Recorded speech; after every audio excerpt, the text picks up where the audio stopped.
This conference will now be recorded. Shri గురుభ్యో నమః. 12వ రోజు 5 అక్టోబరు అష్టావక్ర గీత. ఈరోజు 11వ ప్రకరణం ప్రారంభము. జ్ఞానాష్టకము.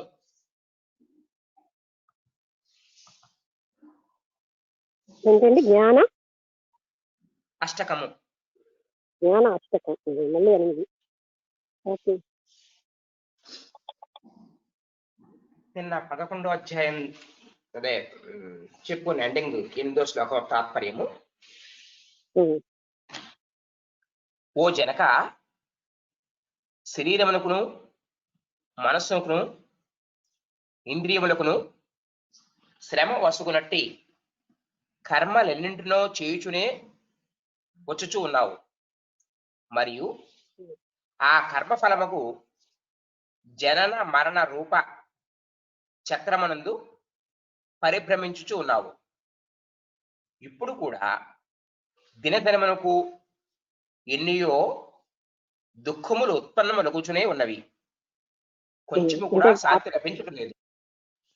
అంటే కావున నువ్వు ఎన్ని రకాల కర్మలు చేస్తున్నావు, దానికి అంటే ఇంద్రియాలు, మనస్సు, శరీరంతో ఆ కర్మకి తగిన ఫలాలు కూడా అనుభవిస్తున్నావు. దానివల్ల జనన మరణ చక్రాలు అనేవి సంభవిస్తున్నాయి. కావునే నీవు కర్మల నుండి ఉపరతిని పొందుము. ఎందుకు అనగా పురుషుడు ఉపరతి పొందుట వలన తప్ప మరి దేని నుండి జీవన్ముక్తి సుఖము పొందజాలడు. బుద్ధుడా బద్ధుడా? బుద్ధుడు ఉపరతి పొందడమా? పురుషుడు ఉపరతి పొందుట వలన తప్ప కాదు, బుద్ధుడా? అదే అర్థం అవ్వలే, ఉపరతి అన్ని అర్థం. జీవన్ముక్తి సుఖమును పొందజాలడు, అది అర్థమైంది. బుద్ధుడా బద్ధుడా? ఏంటి పురుషుడా?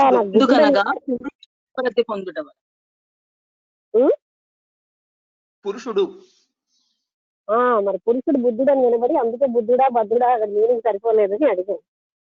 అంటే జనక నువ్వు ఉపరతిని పొందు.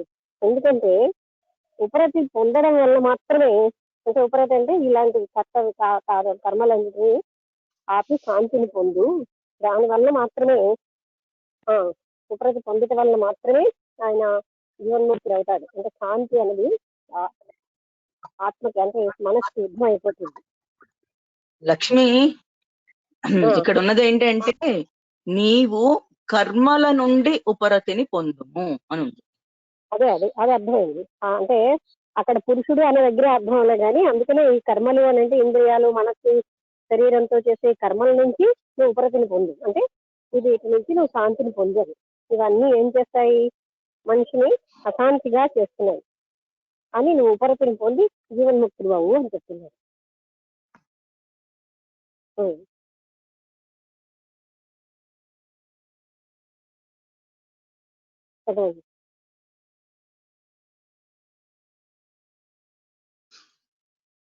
నమస్తే అండి. 11వ ప్రకరణము జ్ఞానాష్టకము.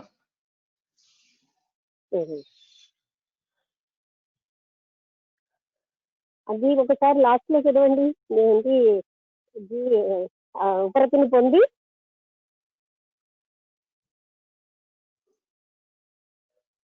ఉపరతిని పొందుట వలన తప్ప మరి దేని నుండి జీవన్ముక్తి సుఖమును పొందజాలడు. అది కరెక్ట్. అంటే ఈ కర్మలు, ఇంద్రియాలు, మనస్సు అలిసిపోతున్నాయి అన్నమాట. మనకు తెలియకుండానే మనం సుఖ దుఃఖాల్లో ఉన్నా అవి అలిసిపోతున్నాయి. అందువలన కర్మల నుంచి నువ్వు ఉపరతిని పొంది అప్పుడు మాత్రమే నువ్వు జీవన్ముక్తి అవ్వగలవు అని అష్టావక్రుడు చెప్పాడు కదా.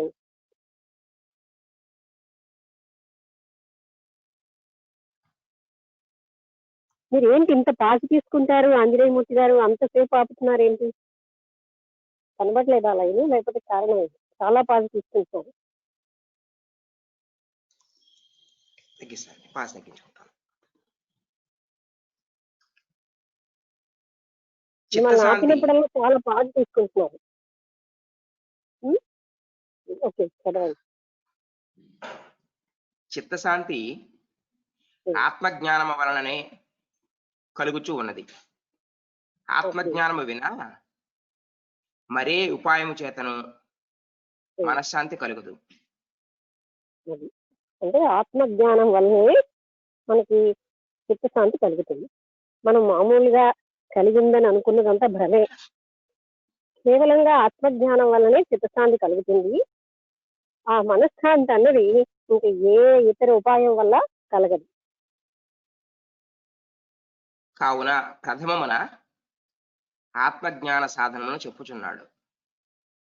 కావున మీరు 2 అక్షరాలు కల్పిస్తున్నారండి.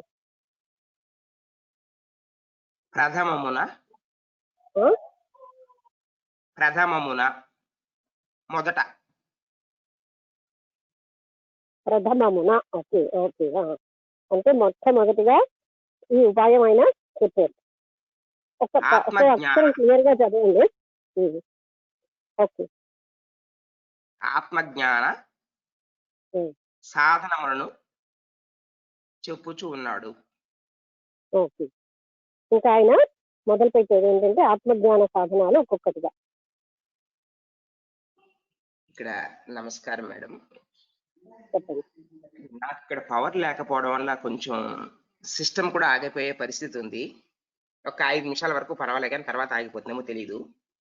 సిస్టమ్ ఆగిపోతే వేరే ఉపాయం చూద్దాం. నేను మాత్రం మిమ్మల్ని రిక్వెస్ట్ చేస్తుంది ఏంటంటే ఒక్కో అక్షరము క్లియర్ గా చదవండి. అదొక్కటి. నాకు ఏంటంటే అక్షరం కానీ క్లారిటీ లేకపోతే పదం అర్థం అవ్వట్లేదు. పదం అర్థం అవ్వకపోతే అనర్థాలు అవుతాయి. అంతేనా? అంతే. పవర్ ఆగిపోతే ఇప్పుడు చూద్దాము, కానీ మీరు ఒక్కో అక్షరం క్లారిటీ ఉండాలి. ఓకే. భావాభావ వికారశ్చ స్వభావాదితి నిశ్చయ నిర్వికారో గత క్లేశః సుఖేనైవోపశామ్యతి. భావాభావ అనగా స్థూల సూక్ష్మ రూపములుగా ఉండు వికారము అన్నియు బ్రాకెట్ లో కార్యములు అని రాసింది. మాయా లేక మాయా సంస్కారం వలననే ఉత్పన్నములగుచూ ఉన్నవి. అంతేకాని నిర్వికారముకు ఆత్మ నుండి ఏదియూ పుట్టటలేదు. ఉపాయములు కదా అన్నారు. స్థూల సూక్ష్మ ఉపాయములు. స్థూల సూక్ష్మ రూపములుగా ఉండు వికారములు. అంటే ఇది ఏది కూడా ఆత్మలోంచి పుట్టడం లేదు. స్థూలంగా ఉన్న వికారాలు అవనండి, సూక్ష్మంగా మానసికంగా ఉన్న వికారాలు కానీ కేవలంగా అవి మనసులోంచి వస్తున్నాయి కానీ ఆత్మలోంచి పుట్టడం లేదు. ఎందుకంటే ఆత్మ నిర్వికారమైంది. ఇక్కడ ప్రశ్న, మాయ జడము, ఆత్మ చేతనం.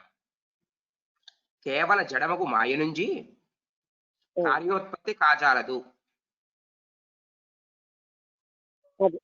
మాయ జడం అంటే దానికి స్వతంత్రంగా ప్రకాశించే శక్తి లేదు. ఆత్మ అన్నది చేతనం అంటే అది స్వయం ప్రకాశం కలిగింది. జడానికి స్వయంగా ప్రకాశించే అంటే ఏ పని చేయగలిగే శక్తి లేదు. ఒకసారి ఏం చూస్తున్నానండి. మాయ జడము, ఆత్మ చేతనము. కేవల జడముకు మాయ నుండి కార్యోత్పత్తి కాజాలదు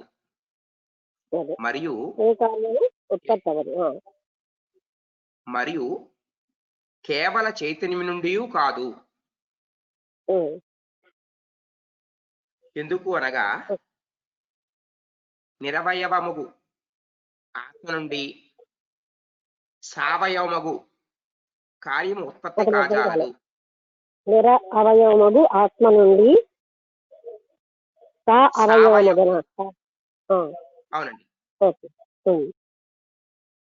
కార్యం ఉత్పత్తి కాజాలదు.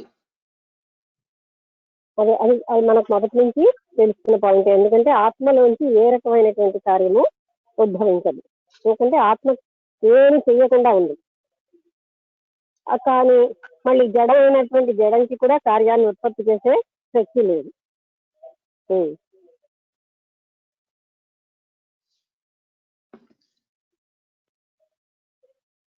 చదవండి. చైతన్య సంబంధము లేని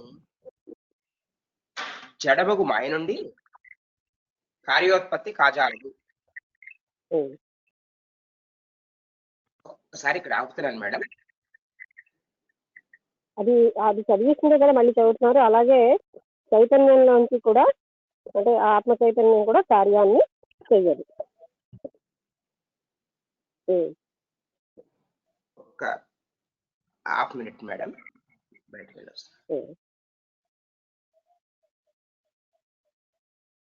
కరెంట్ లేకపోవడం కాదు కానీ చాలా అసలు ఇవాళ ఏంటి అక్కడ మీకు ఏంటైంది? వినబడుతుందిగా మీరు మాట్లాడుతున్న మాటలు. మీ మాట మాట్లాడుతుంది వినిపిస్తుంది. ఆగి ఆగి వినిపిస్తోందండి మీరు మాట్లాడేది.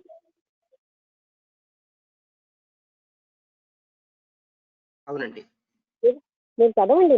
అది ప్రాబ్లం మాకు కదా, నా మాటలు మీకు వినిపిస్తాయి కదా. అవి కూడా ఆగి ఆగి వినిపిస్తున్నాయి. మీరు ఆగుతున్నారు కదా మధ్యలో, చాలా సేపు ఆగిపోతున్నారు. మళ్ళీ చదవండి అనగానే పాజు తీసుకుని చదువుతున్నారు.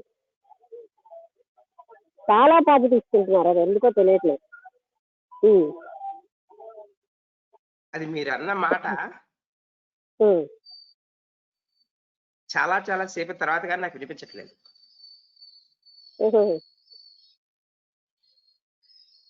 అందుకని బాగా ఇబ్బంది అవుతుంది. మామూలుగా చాలా ఆపుతూ ఉంటారు. ఎందుకలా ఆపుతూ ఉంటున్నారో నాకు అర్థం కావట్లేదు. రోజు కూడా చాలా ఎక్కువ సేపు మధ్యలో బ్రేక్ తీసుకుంటారు. కరెక్షన్ చేసే అనుకోండి, అంటే మీకు అర్థం కావాలి. నాకు అర్థం కావట్లేదు కనుక మళ్ళీ చెప్పండి అని ఏంటని అడుగుతున్నాను కదా. అంత బ్రేక్ తీసుకోక్కర్లేకుండా మీరు తీసుకోవచ్చు. అది నేను చెప్పేది. అక్కడ హత్య అవ్వడానికి ఏమీ లేదు, అర్థం అవ్వనప్పుడు అడుగుతాం అంతే. అంత పాటు తీసుకోకండి. ఓకే.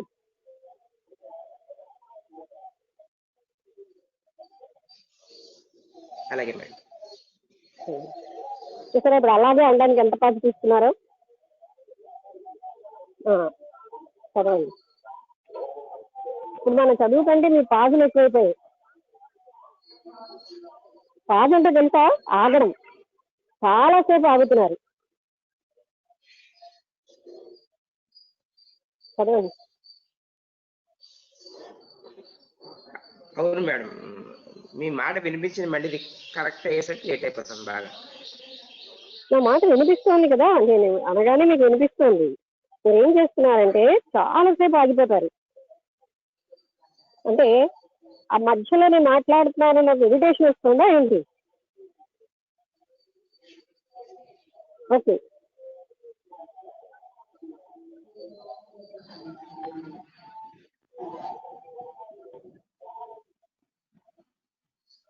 సరే, ఇప్పుడు ఎంతసేపు ఆపారు?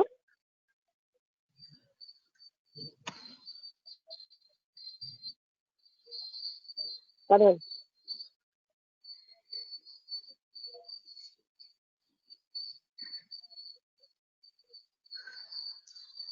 చైతన్య సంబంధము లేనిదే కేవల జడమగు మాయ నుండి కార్యోత్పత్తి కాజాలదు. చైతన్య సంబంధము లేనిదే కార్యోత్పత్తి జరుగునని చెప్పినచో కుమ్మరి లేకనే కుండ తనంతట తానే మృతుకు నుండి ఉత్పత్తి కావలసి వచ్చును. ఇట్లుండగా స్థూల సూక్ష్మ రూప కార్యములన్నీయు మాయ నుండే ఉత్పత్తి అవుచున్నవి.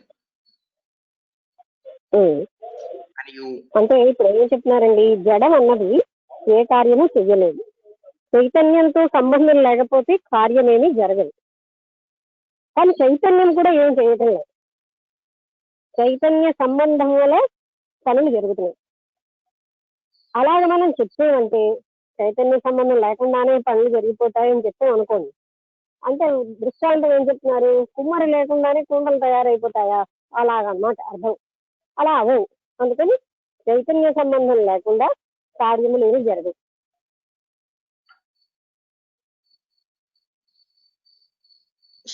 మళ్ళీ నేను చదువుతున్నాండి. స్థూల సూక్ష్మ రూప కార్యములన్నయు మాయ నుండియే ఉత్పన్నమగుచున్నవని చైతన్యం నుండి కాదని మీరు ఎట్లు చెప్పుదురు?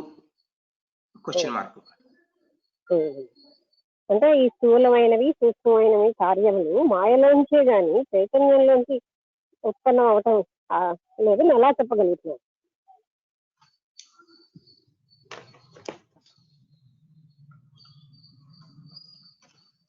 ఓ జనక, ఎట్లు సూదంటిరాయి యొక్క శక్తి చేత లోహము చలించుచు ఉన్నదో, సూదంటురాయి చలించుట లేదో, అట్లే చైతన్యం యొక్క శక్తి చేతనే మాయ వలన కార్యోత్పత్తి అగుచు ఉన్నది.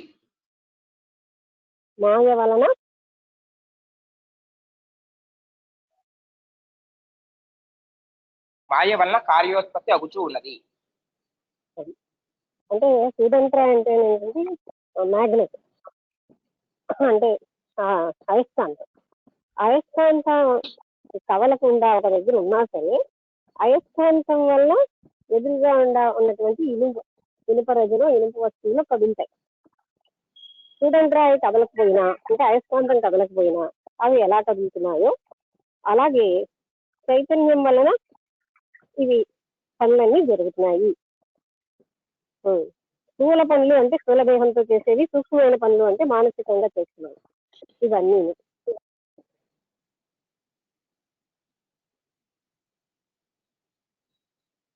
చైతన్యం వలన అగుటలేదు. జీవాత్మ వలన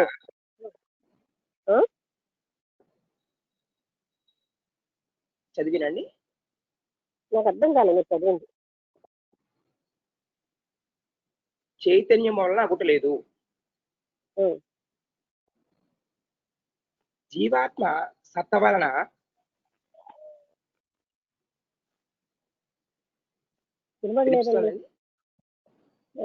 జీవాత్మ సత్త వలన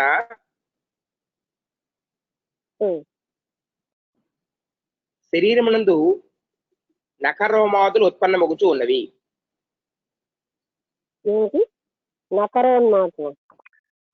నక రోమ ఆదులు, గోరు శరీరము, వెంట్రుకలు, అక్కడ వచ్చిస్తా కదా నక రోమాదులు.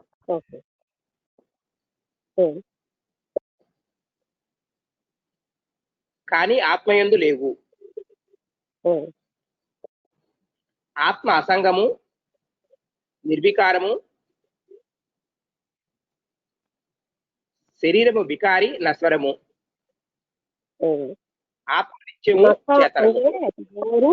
రోమం అంటే వెంట్రుకలు మొదలైనవన్నీ శరీరంలోనే కానీ ఆత్మకేమీ లేదు.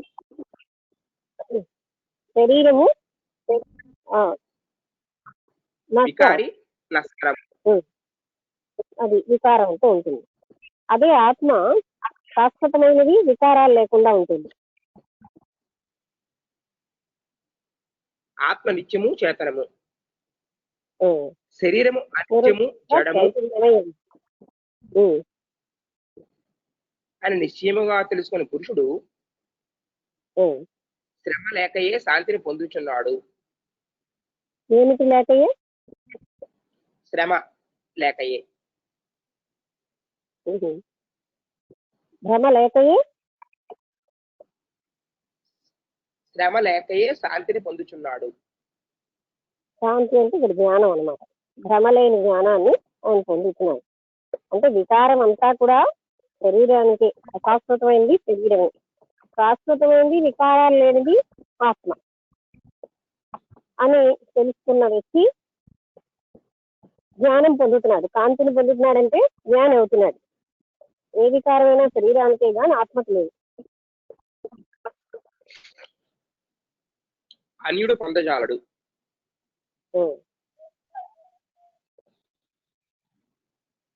అయితే మాయ జడము కదా, అంటే జడము నుండి భావ అభావములు ఎట్టు ఉత్పన్నమగుతూ ఉన్నది. నాకు మీరు సెంటెన్స్ చదివే పాజ్ తర్వాత చాలాసేపు ఇస్తారు కానీ పదంలో ప్రతి అక్షరము చదువుతూ అక్కడ పాజ్ కొంచెంగా ఇవ్వండి, కానీ అసలు మీరు సెంటెన్స్ ఆఫ్టర్ పాజ్ ఇచ్చేస్తున్నారు. నాకు సెంటెన్స్ లో బెటర్ క్లియర్ గా అర్థం అవట్లేదు. మాయ జడము కదా,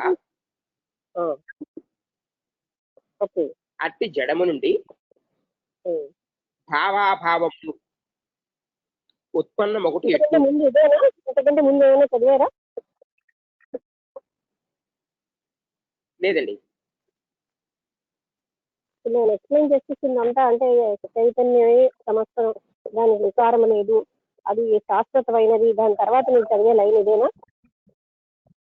అవునండి. ఓకే, ఈ శంకకు సమాధానము రెండవ శ్లోకం. ఈశ్వర సర్వ నిర్మాత వాక్యాలకు ఎక్స్ప్లెయిన్ చేయలేదు, మీరు చదవాలి మళ్ళీ.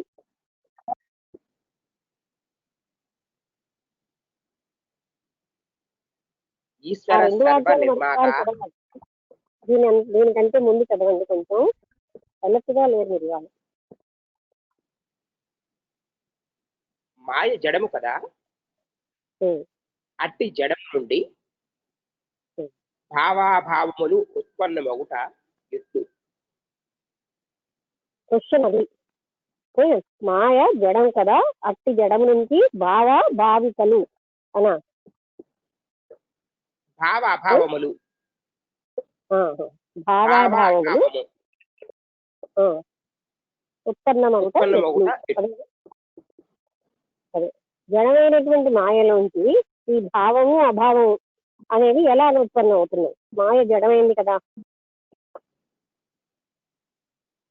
ప్రశ్న అది. శ్లోకము. ఈశ్వర సర్వ నిర్మాత నేహాన్య ఇది నిశ్చయ అంతర్గళిత సర్వాసః శాంతః క్యాపి న సజ్జతే. శాంతః తర్వాత ఏంటండి? న సజ్జతే. శాంతః తర్వాత న సజ్జతే. త్యాగు అనేది చదివారు? క్వాపి అదే పదం చదివారు. శాంతః క్వాపి అనా? ఓకే. తమరు ఆత్మసత్త వలనే భావాభయావ వికారములు ఉత్పన్నములగుచూ ఉన్నవి అని సెలవిచ్చితే, ఈ ఆత్మ రెండు విధములుగా ఉన్నది. ఒకటి జీవాత్మ, రెండవది పరమాత్మ. ఈ రెండిట్లో దేని సత్త వల్ల భావాభావ వికారములు ఉత్పన్నమొలగుచూ ఉన్నవి? అంటే ఇందులో ఏం ప్రశ్నిస్తున్నారంటే, ఈ భావాభావ వికారాలు ఈ రెండు రకాలుగా ఉంది ఆత్మ, జీవాత్మ పరమాత్మ అని. మరి ఏ ఆత్మ వల్ల, దేని సత్తా వల్ల, సత్తా అంటే బలం, ఈ రకమైన వికారములు ఉద్భవిస్తున్నాయి?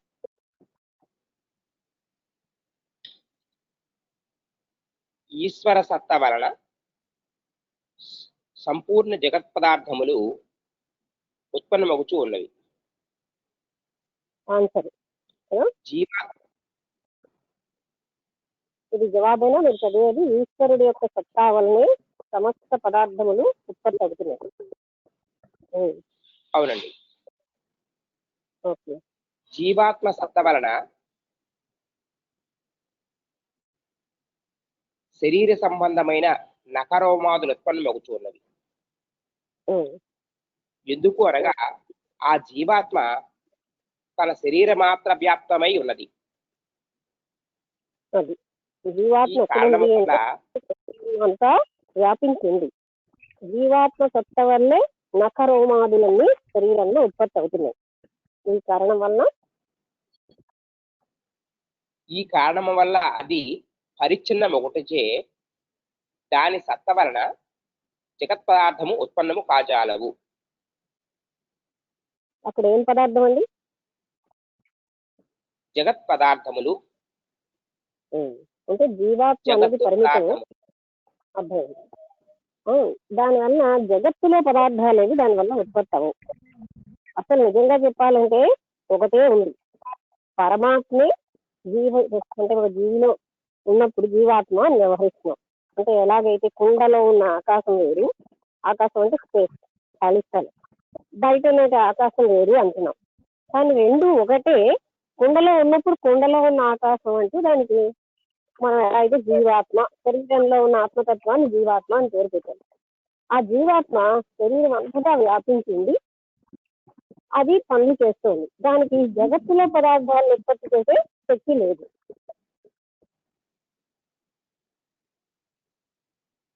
ఈశ్వరోపాధి మాయ కూడా గొప్పదే అగుట వలన సర్వత్రా ఈశ్వర సత్త వలన జగత్పాదోర్ధ ఉత్పత్తి జరుగుతూ ఉన్నది. జీవోపాధి చెప్పండి మేడం. జగత్ పదార్థ ఉత్పత్తి అంటే ఈ జీవోపాధి అయిన జీవాత్మ వల్ల కాకుండా, అంటే ముఖ్యంగా ఇది ఇక్కడ ఏం చెప్తున్నారండి, ఆ ఈశ్వరుడు అంటే ఇక్కడ పరమాత్మ తత్వాన్ని అలా వాడుతున్నారు. వేరే ఈశ్వరుడు ఎక్కడి నుంచి వచ్చి లేదు, ఆ పరమాత్మనే ఈశ్వరుడే వాడుతున్నారు. అందుకని ఈశ్వరుల వల్లే ఇది పదార్థములన్నీ, జగత్తులో పదార్థాలన్నీ ఉత్పత్తి అవుతున్నాయి. మనం ఈశ్వరుడు ఇంకేదైనా పేరు సృష్టికర్త అంటే కన్ఫ్యూజ్ అవ్వకూడదు. ఇవన్నీ కూడా ఆ ఆత్మ చైతన్యానికి పేర్లు. ఒక్కోసారి ఈశ్వరుడని, ఒకసారి భగవంతుడని, ఒకసారి సృష్టికర్తని, రకరకాల పేర్లతో వ్యవహరిస్తున్నారు. అంటే యోగ వాసిష్ఠంలో సృష్టికర్త అని వ్యవహరించారు. అప్పుడు మనం కన్ఫ్యూజ్ అవ్వకూడదు, ఆ ఒకే ఒక దానికి ఇన్ని పేర్లతో వాడుతున్నారు. ఎందుకంటే ఉన్నది ఒక్కటే, ఉన్నది ఒక్కటే కదా, ఇన్ని లేవు. అందుకని ఆ వేరే ఆత్మ చైతన్యం కంటే సృష్టికర్త వేరేగా లేడు, ఈశ్వరుడు వేరేగా లేడు. ఏకమేవ అద్వితీయం బ్రహ్మ, ఒక్క బ్రహ్మ పదార్థమే ఉంది. దాన్ని ఇన్ని పేర్లతో పిలుస్తున్నారని మనం గ్రహించాలి. ఓకే.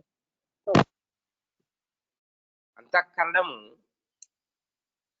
అల్ప శరీర మాత్రం ఉండటం వల్ల ఆ శరీరావయవములను మాత్రమే వాక్యం మొదటి నుంచి చదవండి.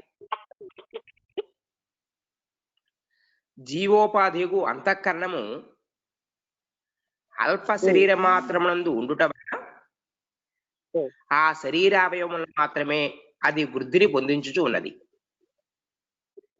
అది అంటే జీవాత్మ అంతఃకరణలో ఉండి జీవోపాధి అంతఃకరణ అని అన్నారా?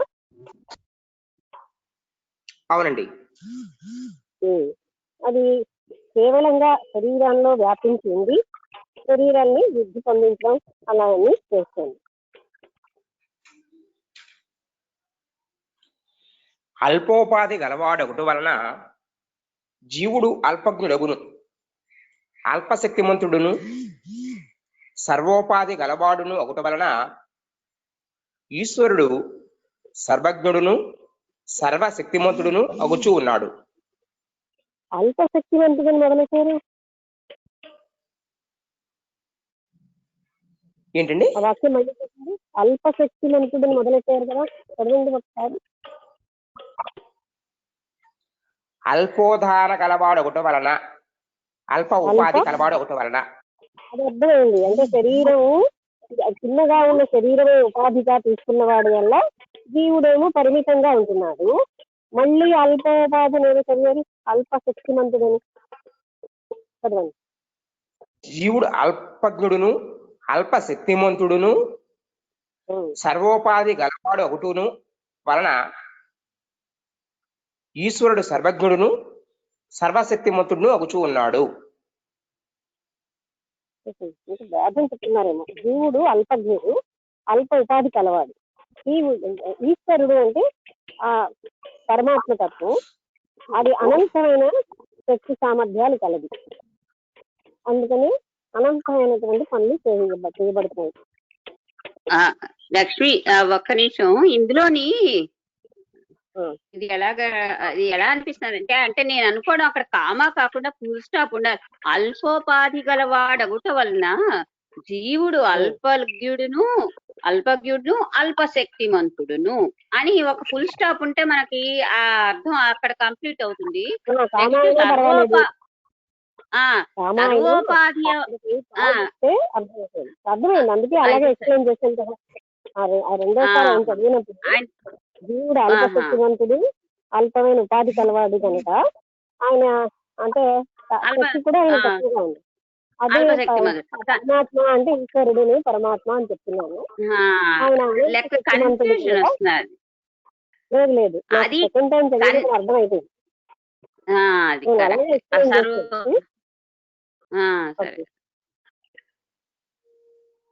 అంటే ఆయన కాదు ఇవ్వకపోయినా అది నాకు అర్థమైంది. అంటే జీవుడు అల్ప శక్తివంతుడు అల్ప ఉపాధి కలవాడు, అదే ఈశ్వరుడు అనంతమైన శక్తివంతుడు. ఇందువల్లనే ఈశ్వరుని జగత్కర్తగా లోకులు తలంచుచూ ఉన్నారు. అది అందుకే జగత్ అంతటికి కర్త ఎవడు అంటే ఈశ్వరుడని. ఎందుకంటే ఆయనకు అనంత శక్తి ఉన్నది కనుక జగత్కర్త ఎవరు అంటే ఈశ్వరుడు. అంటే ఎవరండి మళ్ళీ మనం పరమాత్మ లేదా చిదాత్మ అంటే. ఎందుకు నేను ఒకటే పదం వాడుతున్నానంటే మీరు కన్ఫ్యూజ్ అవ్వకుండా, డిఫరెంట్ పదాలు వాడేసరికల్లా కన్ఫ్యూజన్ వస్తుందని నేను తిరిగి మళ్ళీ చిదాత్మ అని చెప్తున్నాను. అంటే ఒక పదం మారేసరికల్లా మనకి వెంటనే కొంచెం కన్ఫ్యూజన్ వచ్చేస్తుంది. మళ్ళీ ఈశ్వరుడు ఎవడు, ఇక్కడి నుంచి వచ్చేసాడు అని. అప్పుడు మళ్ళీ మనం ఏం జ్ఞాపకం ఇక్కడ జీవాత్మ పరమాత్మ. ఆ పరమాత్మ అనంత శక్తివంతుడు, అందుకే ఆయన జగత్తుని ఉత్పత్తి చేయగలుగుతున్నాడు. ఓకే, ఉత్పత్తి అని కాదు, జగత్తుని భాషల్లో చేయడాన్ని మనం అన్ని రకాల ఉత్పత్తి అని కూడా మాట్లాడేస్తాం, కానీ అక్కడ నిజంగా ఉత్పత్తి జరగట్లేదు.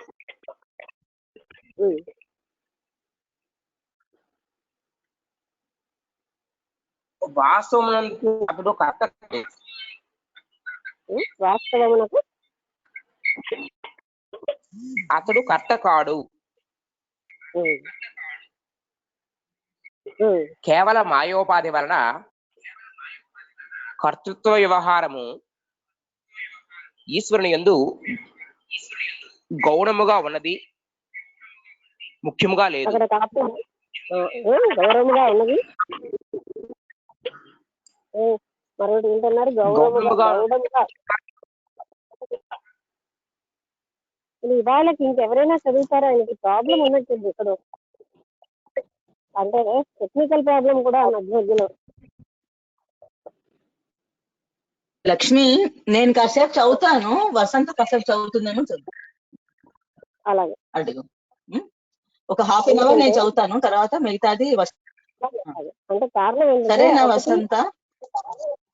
అలాగే అలాగే చదవగలను సరే చదవగలను. అదే ఆయనకి 2 ప్రాబ్లమ్స్ వచ్చాయి, అదే ఏదో ఇంటర్నెట్ ప్రాబ్లం ఉందని ముందరే చెప్పారు కదా. అదే అందుకనే కొన్ని సౌండ్లు కూడా అలా వినిపిస్తున్నాయి.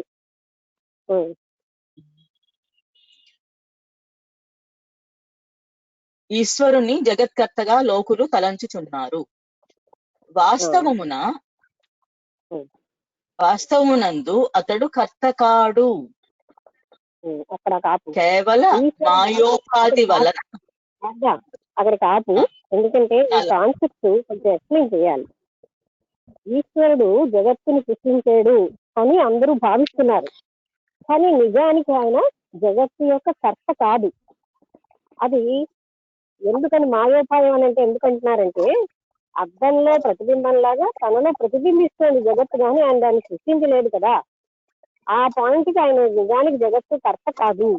ఆయనలో మాయోపాయం వల్ల భాసిల్లుతోంది జగత్తు. మాయోపాయం అంటే ఏంటండి, ఇక్కడ అద్దంలో ప్రతిబింబం భాసిల్లినట్టుగా జగత్తు అంతా అతనిలో భాసిల్లుతోంది, కానీ ఆయన సృష్టించలేదు. కానీ జగత్తు సృష్టించేయడం మనం అనేసుకుంటాం, అది సృష్టించబడలేదు.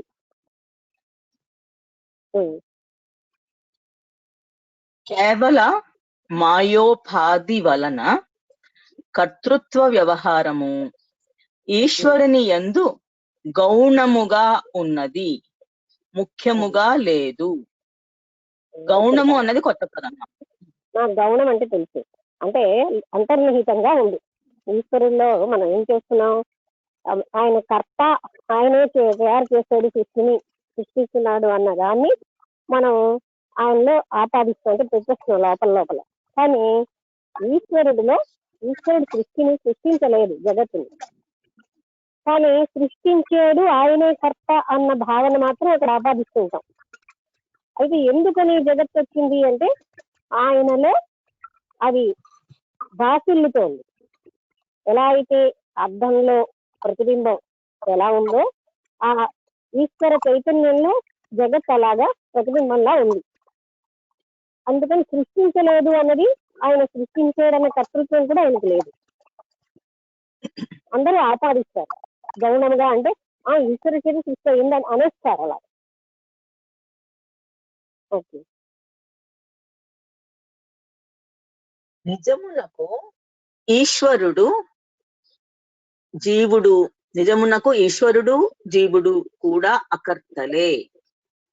అది నిజంగా చెప్పాలంటే ఇద్దరు, జీవుడు కూడా అకర్తే, ఈశ్వరుడు కూడా అకర్తే. అకర్త అంటే కర్మ, వాళ్ళు ఏమీ చేయట్లేదు. ప్రశ్న ఇదంతా అతని వ్యాఖ్యలో భాగం. తమరు చైతన్యము ఒకటే అని పూర్వము చెప్పితిరి. ఇప్పుడు జీవాత్మ పరమాత్మ భేదము వలన చైతన్యము రెండని చెప్పుచున్నారే. అది మనందరికి వచ్చినలాగే చెప్తున్నారు. ఆయన అడుగుతున్నారు, ఇంతకు ముందు మీరు చైతన్యం ఒకటే అని చెప్పారే, ఇప్పుడు జీవాత్మని పరమాత్మని రెండుగా చెప్తున్నారేంటి అని ఆయన ప్రశ్న. బాగుంది కదా. ఉత్తరం, వాస్తవమునకు చైతన్యం ఒకటే, కానీ కల్పిత ఉపాధుల భేదము వలన చైతన్యము కూడా భేదమగుచున్నది వలె కనపట్టుచున్నది. వాస్తవానికి అంటే నిజానికి చైతన్యము ఒకటే, కానీ ఈ ఉపాధులు అనేవి కల్పించిన ఉపాధుల వల్ల, అంటే ఉదాహరణగా శరీరం ఉపాధి, అందుకని వేరేగా జీవాత్మ అని కనిపిస్తుంది, కానీ ఇది ఒక్కటే.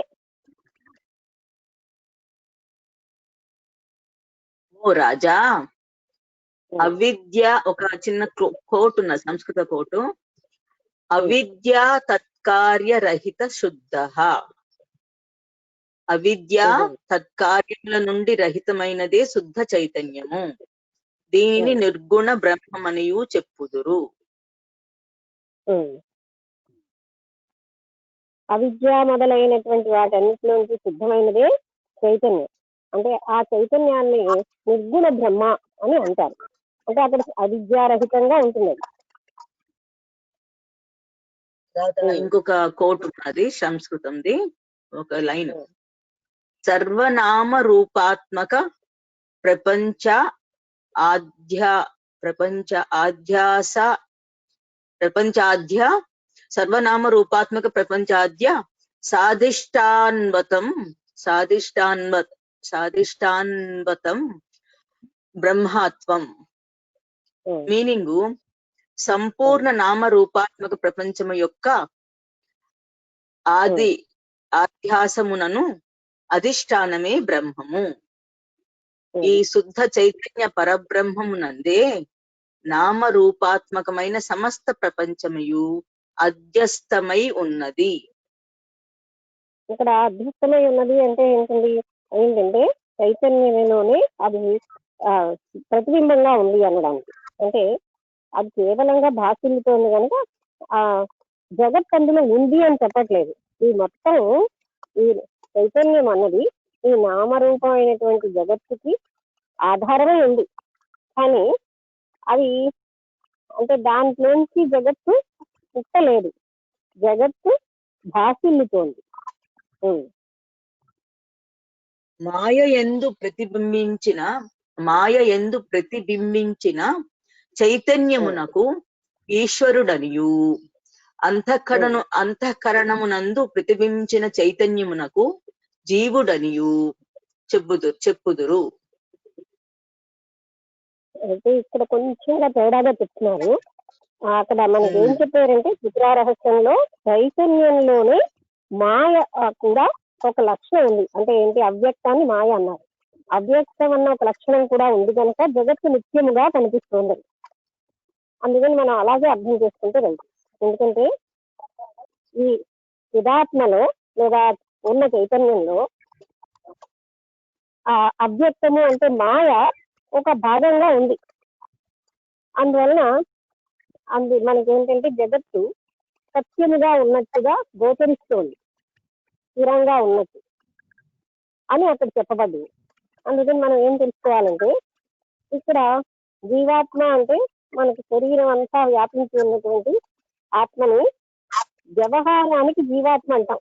అది వేరుగా లేదు, అంటే అది పరమాత్మే జీవాత్మ. దాని అంటే అదే ఎలా అయితే ఇక్కడ అర్థం చేసుకోవాల్సింది ఏంటంటే కుండలో ఉన్న ఎంటీ స్పేస్, బయట ఉన్న ఎంటీ స్పేస్ ఒకటే. కుండలో ఉన్నప్పుడు జీవాత్మ అంటాం, కుండ అంటే శరీరంలో ఉన్నప్పుడు జీవాత్మ అని వ్యవహరిస్తున్నాం. పరిమితమైన ఉపాధి కలిగి ఉంది, శరీరం అనేది పరిమితమైన ఉపాధి కనుక దాన్ని జీవాత్మ అని, ఆ మిగతా అంతటిని అనంతమైనటువంటి జగత్తుకు మూలమైన దాన్ని పరమాత్మ అని వ్యవహరిస్తాం. మాయ ఒక్కటియే కాన దాని ఎందు ప్రతిబింబించిన ఈశ్వరుడు కూడా ఒక్కడే. ఏంటి ఒక్కటియే కాన? మాయ ఒక్కటియే కాన దాని ఎందు ప్రతిబింబించిన ఈశ్వరుడు కూడా ఒక్కడే. ఇక్కడ చూస్తారా, మాయలో ఈశ్వరుడు ప్రతిబింబిస్తున్నాడు అని చెప్తున్నారు. అది నిజం కాదు. అంటే ఈశ్వరతత్వం అంటే ఆ చైతన్యం అంతా మనం అందుకే కన్ఫ్యూజ్ అవ్వకూడదు. మాయలో ఈశ్వరుడు ప్రతిబింబిస్తున్నాడు అనే భావన తప్పు కదా. ఎందుకంటే ఆ పూర్ణ చైతన్యంలో మాయ కూడా ఉంది కనుక అది అంటే జగత్తు ఇలా నిశ్చయంగా కనిపిస్తుంది, స్థిరంగా అనేది చెప్పారు. కానీ మాయలో ఈశ్వరతత్వం ప్రతిబింబిస్తుంది అనేది ఇప్పుడే చెప్తున్నారు. అందుకని మనం ఏం కన్ఫ్యూజ్ అవ్వకుండా అలాగే అర్థం చేసుకున్నాం. ఎందుకంటే తర్వాత మళ్ళీ అదే మనకి హెల్ప్ అవుతుంది. మాయలో ఈశ్వరతత్వం ప్రతిబింబించడం కాదు కదా. అవిద్య అంశమగు అంతఃకరణము అనేకము కాన దాని ఎందు ప్రతిఫలించిన చేతనము కూడా అనేకమే. అవిద్య అంటే అజ్ఞానం. ఇక్కడ ఎక్స్ప్లెనేషన్ అంటే అలా ఇస్తున్నారు. అంటే అవిద్యలోంటి మాయలోంటి అది అనంతంగా ప్రకాశిస్తోంది అని చెప్తున్నారు. కానీ మనకి త్రిపుర రహస్యంలో ఇలా చెప్పబడలేదు. అంటే అవిద్యలో ప్రకాశించడానికి ఆస్కారం లేదు, అవిద్య వేరేగా లేదు, అది ఆ చైతన్యంలో భాగంగా అవ్యక్తంగా ఉంది. అవ్యక్తమే అవిద్యగా చెప్తున్నాం. అందుకని కొంచెం ఎక్స్ప్లెనేషన్ లో ఇక్కడ తేడా వచ్చేసింది. అంటే మనం అది చదివాను కనుక తెలుస్తోంది.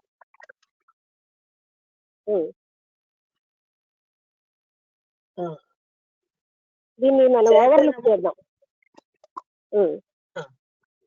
చేతనము ఒకటి, విషయ చేతనము 2, ప్రమాణ చేతనము 3. అదేంటి, ఒక నిమిషం. చేతనము అన్నది 3 భాగాలు: విషయ చేతనము, ప్రమాణ చేతనము, ప్రమాతృ చేతనము. ప్రమాతృ, ఇప్పుడు మాతృలో ముందర ప్రా ఉంది, ప్రమాతృ చేతనము. ఓకే, ఏం ఎక్స్ప్లెయిన్ చేస్తారో చూద్దాం. 3 రకాల చైతన్యం ఉంది అని చెప్తున్నారు. అని 3 విధములు. అవి 3ంటికి కోట్స్ ఒక్కొక్కటి ఇచ్చారు సంస్కృతంలో. ఘటావచ్చిన్న చైతన్యము, విషయ చైతన్యము. ఇక్కడికి మనకి త్రిపుర రహస్యానికి ఎంత క్లారిటీ ఉందో ఫస్ట్ ఇదే చదివితే మనం కన్ఫ్యూజన్ లో పడదాం. అక్కడ క్లారిటీ చాలా బాగా ఇచ్చారు. అయినా ఇక్కడ ఉన్నది ఈయన తాలూకా వ్యాఖ్య. ఇది అష్టావక్ర చెప్పింది కాదు, ఇతని వ్యాఖ్య అది. అదే నేను చెప్పాను కదా, వ్యాఖ్యానించే వ్యక్తి యొక్క జ్ఞానం మీద ఆధారపడుతుంది. మలయాళ స్వామి గారి వ్యాఖ్య. తర్వాత అక్కడ వ్యాఖ్యానించిన వ్యాఖ్యాత కూడా అతిగా తన ఆ తత్వాన్ని ఎక్కువగా చూపట్లేదు. అందువల్ల కూడా మనకి క్లారిటీ బాగా వచ్చింది. నిజంగా చెప్పాలంటే అవిద్యలో చైతన్యము ప్రకాశం అంటే అలా ఉండడం ఏంటి, అది అసలు కొంచెం తప్పుడు మార్గంలో చెప్పారు ఇక్కడ. అంటే నా ఉద్దేశంలో అది లక్షణము. ఈశ్వరుడికి మాయా లక్షణము కూడా ఉన్నది అన్నావు కదా, అది చెప్తున్నారేమో అనిపించింది. అది కాదు, దాని అర్థమే వేరు కదా. ఈశ్వరుడికి ఆ తత్వం కూడా ఉంది కనుక జగత్తు స్థిరముగా కనిపిస్తోంది అని చెప్పడానికి చెప్పారు ఆ మాయ వల్ల. కానీ మాయలో ఈశ్వరుడు ప్రతిఫలిస్తూ కనిపిస్తున్నాడు అని చెప్పలేదు అక్కడ. అంతేనా? మనం చదివిన దాంట్లో ఎక్కడా కూడా మాయ దర్పణంగా ఉంటే ఈశ్వరుడు అందులో ప్రతిబింబంగా ఉన్నాడని చెప్పలేదు కదా.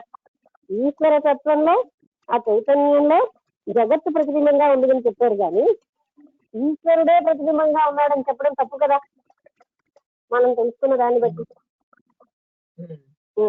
అదే అన్నారు, మాయ ఒక్కటియే గాన దాని యందు ప్రతిబింబించిన ఈశ్వరుడు కూడా ఒక్కడే అని అన్నారు.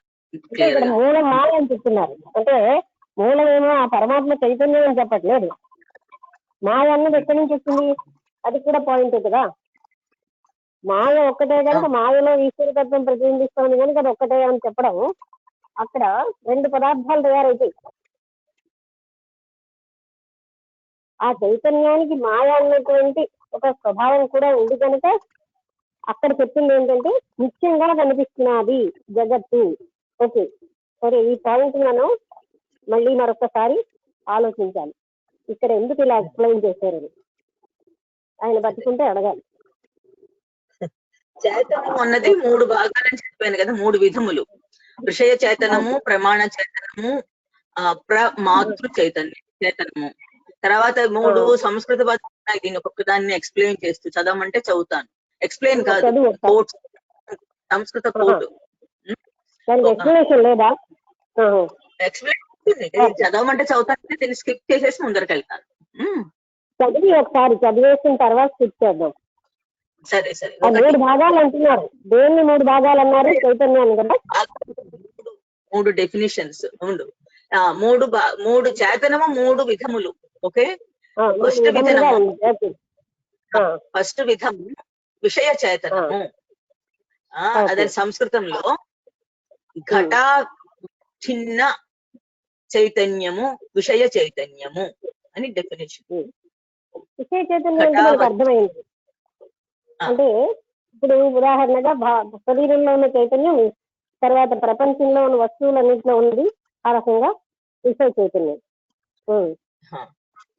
ప్రమాణ చైతన్యము అంతఃకరణ వృత్య వచ్చిన్న చైతన్యం. ప్రమాణ చైతన్యం అంతఃకరణ వృత్య వృత్య వృత్తము వృత్య వచ్చిన్న. వృత్తుల్లోంచి వృత్య కదా, అలాంటి వాకింగ్ వృత్తులు అంటే అంతఃకరణ వృత్తులు. అంతఃకరణ వృత్తులు అంటే మానసికంగా అంతఃకరణలో ఉన్న వృత్తులు అన్ని కలిపినటువంటి చైతన్యాన్ని, అంటే శరీరానికి సంబంధించినటువంటి చైతన్యం ఒకటైతే అంతర్గహరణలకు సంబంధించిన చైతన్యం రెండోది. అది ప్రమాణ చైతన్యం రెండోది. ఇప్పుడు మూడోది అంతఃకరణావచ్ఛిన్నం చైతన్యం. ఏంటి మూడోది? అలాగే అంతఃకరణావచ్ఛిన్నం. అవచ్ఛిన్నం అక్కడ దీర్ఘం ఉంది కదా, అంతఃకరణ అవిచ్ఛిన్నం అంటే అంతఃకరణ చేత అవచ్ఛిన్నం అంతఃకరణ చైతన్యం. చేత దాని అర్థం ఏంటంటే అంతఃకరణం చేత విచ్ఛిన్నం కాని చైతన్యం, అంతఃకరణ అవిచ్ఛిన్న చైతన్యం. అది ప్రమాతృ చైతన్యం. అంటే మాతృ అంటే ఇందులో పుట్టింది అన్నట్టుగా అనవచ్చు కదా, ప్రమాతృ అంటే మంచి తల్లి అలాంటిది అనమాట. ప్రమాతృ చైతన్యం అంటే అదే మాతృ చైతన్యం అంటారు. అదే మెయిన్. అంటే అంతఃకరణ మొదలైన వాటితోటి విచ్ఛిన్నం కాని అంతఃకరణ విచ్ఛిన్నం కాని ఒక చైతన్యాన్ని ప్రమాతృ చైతన్యం అన్నారు. ఘటాది విషయం అనంతము. ఇది చెప్పండి. ఘట ఆది విషయము అనంతము. ఘటాది అంటే ఘటము మొదలైనవి అంటే ఇక్కడ శరీరాన్ని ఘటంగా తీసుకుంటే అలాంటివన్నీ అనంతములు. దానికి సంబంధించి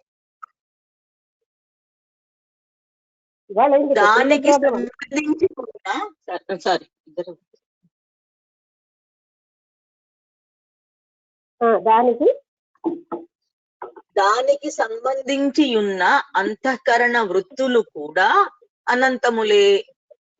అది అంటే మనకి మొదటి అర్థం అవుతుంది. ఎలా అంటే శరీరానికి సంబంధించింది, దానికి సంబంధించినటువంటి అంతఃకరణ వృత్తులు కూడా అనంతం. అంతఃకరణములను అనంతములే. వృత్తులు అనంతమే, అంతఃకరణములు అనంతమే. ఓకే, క్లియర్ అయింది కదా. ఈ ఉపాధి భేదముల వలన చైతన్యము కూడా అనంత భేదములు అయిపోయినది. అది ఈ ఉపాధుల్లో భేదములు వీటన్నిటి వల్ల అంటే చైతన్యం కూడా అనంతం. అంటే ఇప్పుడు ఎన్నో వస్తువులు జగత్తులో ఉన్నాయి, అలాగే ఎన్నో శరీరాలు ఉన్నాయి. ఇవన్నీ భేదాల వల్ల చైతన్యం కూడా అనంత రూపాలలో ఉంది అంటున్నాం. వాస్తవమునకు చేతనము మహా ఆకాశము వంటిది. మహా ఆకాశం లాంటిది. ఎందుకంటే అది దాంట్లో విచ్ఛిన్నత లేదు.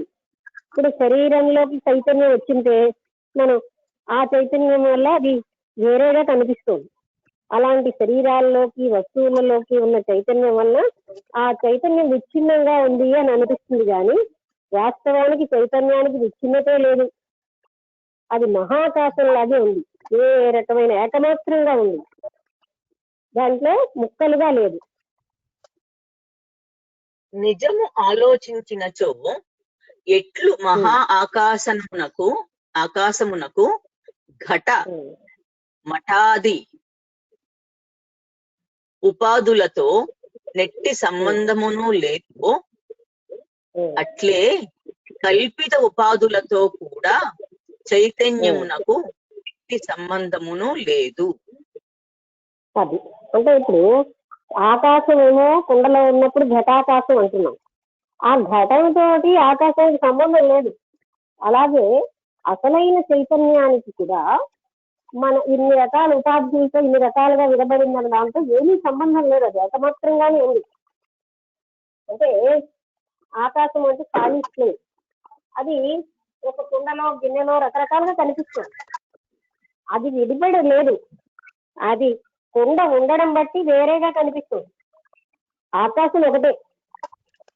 అలాగే శరీరాల్లో వేరువేరుగా కనబడుతున్న చైతన్యం ఏకమాత్రంగానే ఉంది, భిన్నంగా లేదు. ఈ విషయం మనకు అందరికీ అర్థమైందే. మరొకసారి ఇక్కడ క్లారిటీకి ఇచ్చి మనకు కన్ఫ్యూజన్ అవ్వకూడదు. ఏమిటి కన్ఫ్యూజన్ అంటే శరీరాల్లో జీవాత్మగా విడిపోయింది, అసలైనటువంటి పరమాత్మ అని అనుకోకూడదు. ఆ ఉన్నదే కుండల్లో ఎలా అయితే ఆకాశం ఉందో ఈ శరీరాల్లో కూడా అదే చైతన్యం ఉంది. కానీ చైతన్యం ఏకరూపమే, అదేం విచ్ఛిన్నం అయిపోలేదు. ఆ విషయం మనము బాగా నిశ్చయంగా తెలుసుకోవాలి.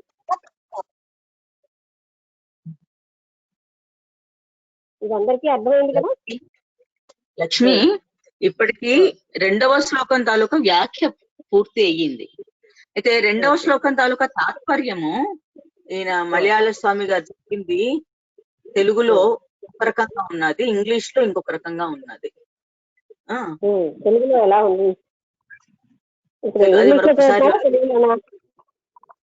ఇంగ్లీష్ లో ఉన్నది దాని తాలూకా మీనింగ్, తెలుగులో ఉన్న దాని మీనింగ్ ఏంటుందంటే, తమరు అంటే మనం వెనక్కి వెళ్తున్నాం కొంచెం. తమరు ఆత్మసత్త వలనే భావాభావ వికారములు ఉత్పన్నము లగుచున్నవిని సెలవిచ్చితిరే. అంటే యాక్చువల్ గా ఇక్కడ ఇచ్చినట్టు లేదు, ఇది ప్రశ్న అనేది ప్రింట్ లో లేదు, కానీ ప్రశ్నే ఈయన వ్యాఖ్య ఇది, దీని తాలూకా మీనింగ్ అతను ఇవ్వలేదు. ఆ శ్లోకం ఏమిటి అంటే, ఈశ్వర సర్వ నిర్మాత దేహాన్య నిశ్చయి అంతర్గళిత సర్వాసః శాంతః క్వాపి న సజ్జతే. ఇక్కడ అర్థమైపోయింది కదా. శ్లోకం ఏం చెప్పిందంటే, అంతర్బహిర్ధం, లోపల బయట ఉన్నదంతా ఒకే ఈశ్వరతత్వం, అందులో ఏమీ కూడా భేదం లేకుండా ఉంది అని. ఇప్పుడు అది తను అన్నట్టుగా సంస్కృత శ్లోకంలో మీనింగ్ క్లియర్ గానే ఉంది. ఇప్పుడు దీని తాలూకా మీనింగ్ ఇంగ్లీష్ లో ఇక్కడ ఇచ్చింది. God is the creator of all, there is none else in the universe. Knowing this for certain, one finds desire melted away and becomes serene. He becomes attached to nothing. One finds desire.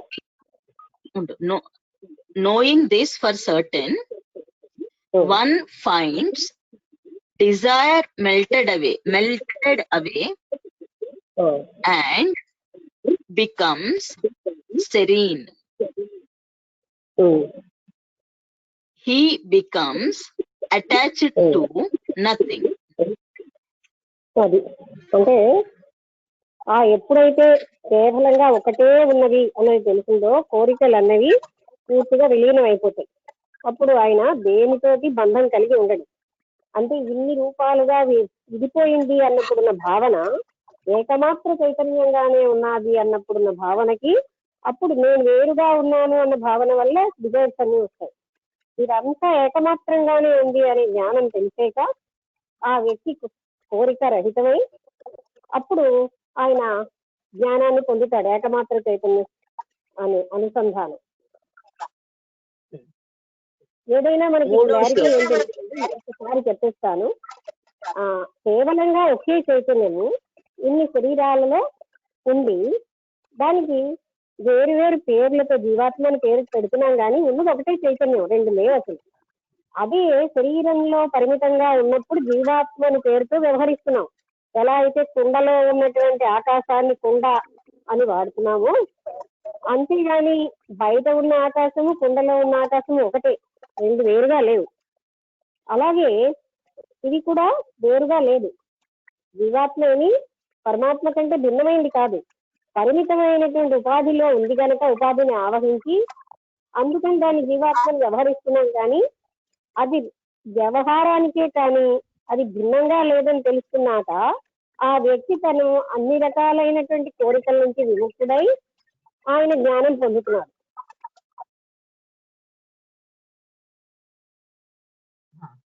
మూడవ శ్లోకం నాకు ముందర అంటే ఒక అవా అని వస్తుంది కదా, అది ఉన్నది ఇక్కడ ప్రిల్యూడ్ లాంటిది. అయితే ఈశ్వరుడే సర్వ నిర్మాత అగుచో కొందరు దరిద్రులుగాను, కొందరు ధనికులుగాను, కొందరు దుఃఖవంతులుగాను, కొందరు సుఖవంతులుగాను ఉండుటకు కారణము ఏమి అను శంకకు సమాధానము చెప్పుతున్నాడు. అనే శంకకి డౌట్ కి సమాధానము చెప్పుచున్నాడు.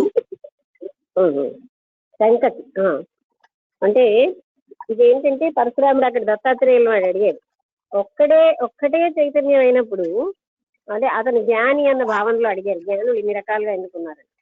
ఒక వ్యక్తి ధనికుడుగా, ఒక వ్యక్తి బీదవాడిగా, ఒక్కొక్కరు ఎన్నో గుణాలు కలిగినట్టుగా, టాలెంట్స్ అలా ఏమీ లేని వాడిలా ఇలా ఎన్నో రకాలుగా ఉన్నాయి కదా జగత్తులో. ఇలా ఉండడానికి కారణం ఏమిటి? ఒకటే చైతన్యం కదా అని డౌట్. అప్పుడు 3వ శ్లోకం 11వ అధ్యాయంలో 3వ శ్లోకము, ఆపదః సంపదః కాలే దైవా దేవేతి నిశ్చయీ తృప్తః స్వస్థ ఇంద్రియో నిత్యం న వాంఛతి న శోచతి. ఇందులో కూడా మీనింగ్ ఇవ్వలేదు తెలుగులోను, ప్రశ్న ఉత్తరాలతోనే వ్యాఖ్య చేశారు. దీనికి నేను ఇంగ్లీష్ లో మీనింగ్ చదువుతాను. Knowing for certain that in the course of time fortune and misfortune visit one through destiny. He becomes fortune and misfortune tarvata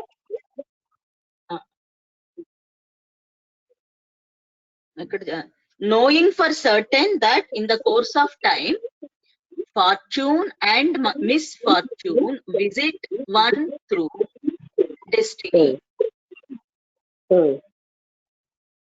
He becomes ever contented and constantly holds the senses in check. He becomes ever contented and constantly holds the senses in check. Constantly తర్వాత పదం ఏంటి నాకు అర్థం కావట్లేదు. Constantly holds the senses in check. He neither desires nor grieves.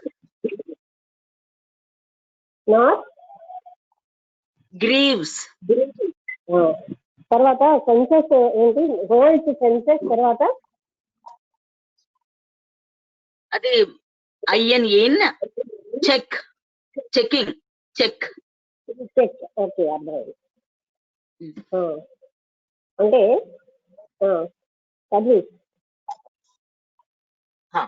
అంటే meaning English లో అదే English లో ఉన్నది. మళ్ళీ చదవమంటారు? ఇంగ్లీష్ లో ఉన్నది కొంచెం స్లోగా చదువు. ఇంగ్లీష్ లో ఉన్నది మళ్ళీ చదవమంటే చదువుతాను. చదువు.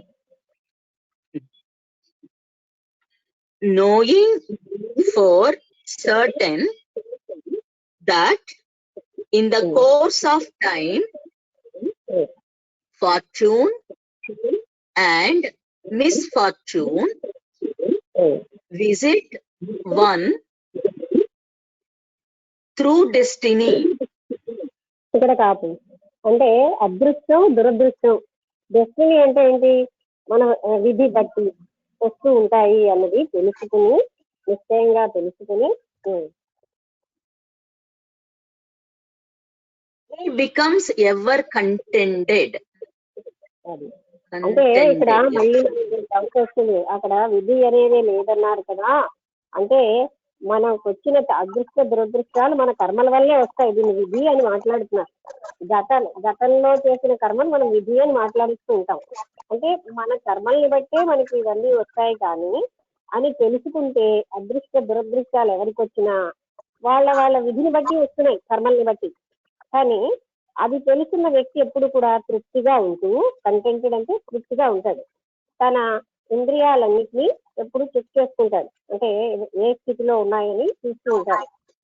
ఏంటి? తనకి సంభవించిన అదృష్టం గాని దురదృష్టం గాని ఎవరికి సంభవించిన అదృష్ట దురదృష్టాలకి ఎవరి యొక్క కర్మే కారణం, ఇతరులు ఏది కారణం కాదు. అది తెలుసుకున్న వ్యక్తి ఎప్పుడు తృప్తిగా ఉంటుంది. ఎవరికో ఎక్కువ వచ్చేసింది మనకి తక్కువ వచ్చింది అని అసంతృప్తి ఉండదు.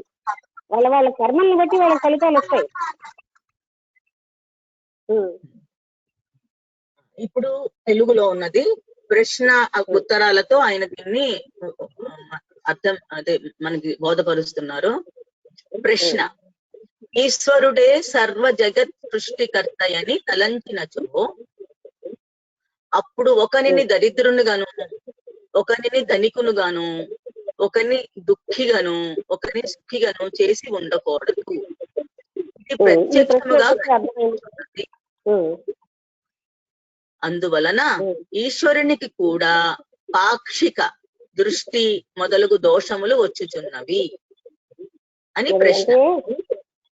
ఈశ్వరుడే అన్ని సృష్టించాడంటే ఒకడేమో ధనవంతుడిగా, ఒకడేమో పేదరిగాడిగా, ఇన్ని భేదాలు ఉన్నాయి కదా. అంటే ఈశ్వరుడికి కూడా పక్షపాతం ఉంది అనే దృష్టి వస్తుంది కదా.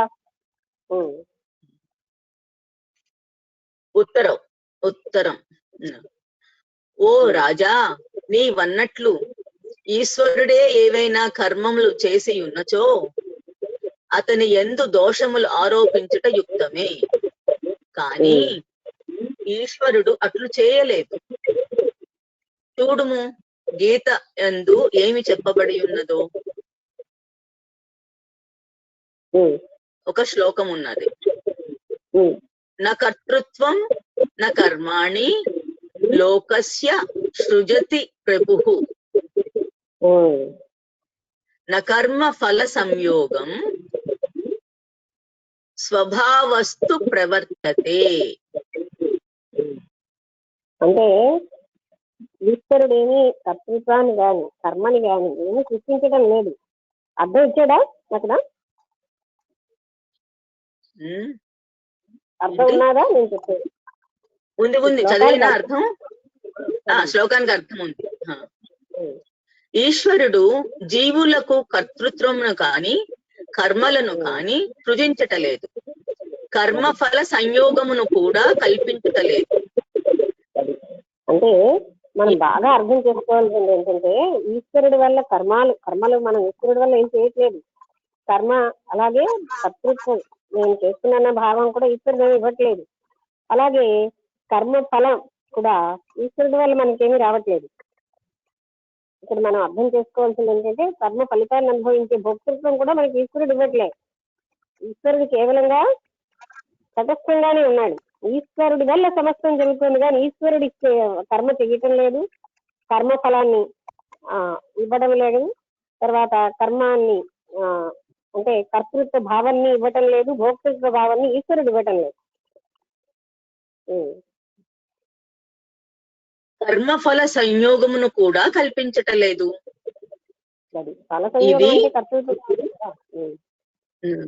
కర్మఫల సంయోగం అన్ని కర్మలు కలిపిందనమాట పద్ధతి. సంయోగమును కూడా కల్పించటలేదు. సంయోగం అంటే ఎవరికి వస్తుంది? ఈవుడికి కదా. నేను కర్తని, నాకే ఆ భోక్త ఫలితం వచ్చింది అని అర్థం అక్కడ. అంటే భోక్తృత్వం, నేనే కర్మ ఫలితాన్ని అనుభవిస్తాను. సంయోగం అంటే కలయిక, అది కూడా ఈశ్వరుడు కల్పించట్లేదు. ఇది అనాది కాలము నుండి ఆయా సంస్కారముల ద్వారా వచ్చుచున్నవి. అది మనకి మొదటి నుంచి అదే చెప్పారు. ఇందువలన ఈశ్వరుని అందు ఎట్టి దోషమును లేదు. అంటే మనకి మొదటి నుంచి అనాది నుంచి అన్నాడు. అంటే ఎన్నో వేల జన్మల నుంచి ఉన్నటువంటి వాసనలు వల్లనే మనం కర్మలు అన్ని చేస్తున్నాం. దాని ఈశ్వరుడితో ఏమి సంబంధం లేదు. ఆ కర్మలు వచ్చినప్పుడు నేనే కర్మ చేస్తున్నాను అనుకుంటాం. ఆ కర్తృత్వ భావన మనదే. అలాగే కర్మ ఫలితాన్ని నేనే అనుభవిస్తున్నాను. అంటే కర్మఫల సంయోగం కూడా మనమే పొందుతున్నాం. అంటే అంతేగాని ఈశ్వరుడికి సంబంధం లేదు కదా. భోక్తని నేను, కర్తని నేను అనుకోవడం మనమే చేసుకుంటున్నాం అని వివరించారు. ఇంకొక ప్రశ్న. జడ రూపమైన కర్మ స్వతసిద్ధముగా ఫలమును ఈయజాలదు. కర్మకి అదే కదా మనకి ఏంటి, కర్తృరాజ్ఞయా ప్రాప్యతే ఫలం కర్మ కింపరం కర్మ తద్దిడం అనేటటువంటి ఉపదేశకారంలో రమణ మహర్షి మొట్టమొదటి శ్లోకం. ఇందులో ఏం చెప్పారు? కర్మ జడమైనది, కర్మకి ఫలితమిచ్చే శక్తి లేదు. అసమర్థుడగు జీవుడు తనంతట తాను ఫలము అనుభవించజాలడు. ఇక ఫలదాతయగు ఈశ్వరుని యందు దోషము ఎందుకు ఆరోపింపబడదు? అంటే ఇది ప్రశ్న. అంటే పాయింట్ ఏంటంటే కర్మకి జడం గనక కర్మకి ఫలితం ఇచ్చే శక్తి లేదు. తర్వాత ఫలదాత ఎవడు అంటే ఈశ్వరుడే. ఈశ్వరుడికి ఎందుకు దోషం ఏర్పడట్లేవు అంటే ఇంకోటి ఏం చెప్పాడు, కర్మ జడమైంది కనుక దానికి ఫలితం ఇచ్చే శక్తి లేదు. మరోటి అసమర్థులకు జీవుడు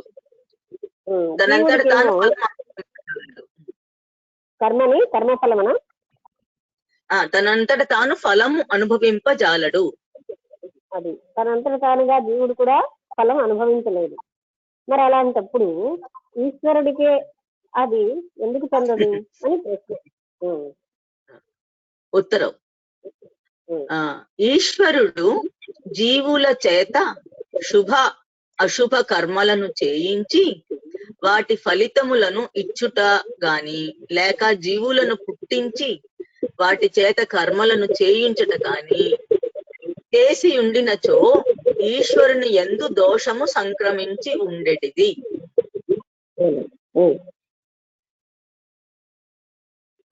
కానీ అట్లే సరే అంటే ఈ జీవులలోనేమో పుట్టించి ఈ మంచి పనులు చేసేయడం చెడ్డ పనులు చేయడం అనేది ఈశ్వరుడు దాన్ని చేస్తే ఆయనకి ఆ కర్మఫల దోషం ఏర్పడదు. కానీ ఈశ్వరుడు ఏమీ చేయడం లేదు. ప్రవాహ రూపముగా అనాది నుండి ఈ ప్రపంచము వచ్చి పోవుచునే ఉన్నది. నూతన మగు వస్తువును దేనిని కూడా జీవుడు కాని ఈశ్వరుడు కాని ఉత్పత్తి చేయుట లేదు. అది అంటే ఈ ప్రపంచం అనాదిగా ఉన్నా సరే ఇందులో నూతనమైనటువంటి వస్తువుల్ని జీవుడు ఉత్పత్తి చేయట్లేదు, ఈశ్వరుడు ఉత్పత్తి చేయడం లేదు.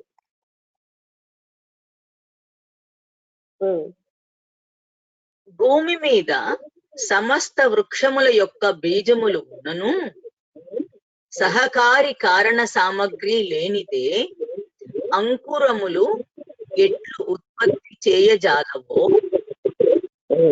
అట్లే మాయ యందు సమస్త పదార్థములు సూక్ష్మముగా బీజ రూపముతో ఉన్నను సహకారి కారణము లేక ఉత్పత్తి కాజాలవు. సహకారి కారణము సహకారి కారణము లేక ఉత్పత్తి కాజాలవు.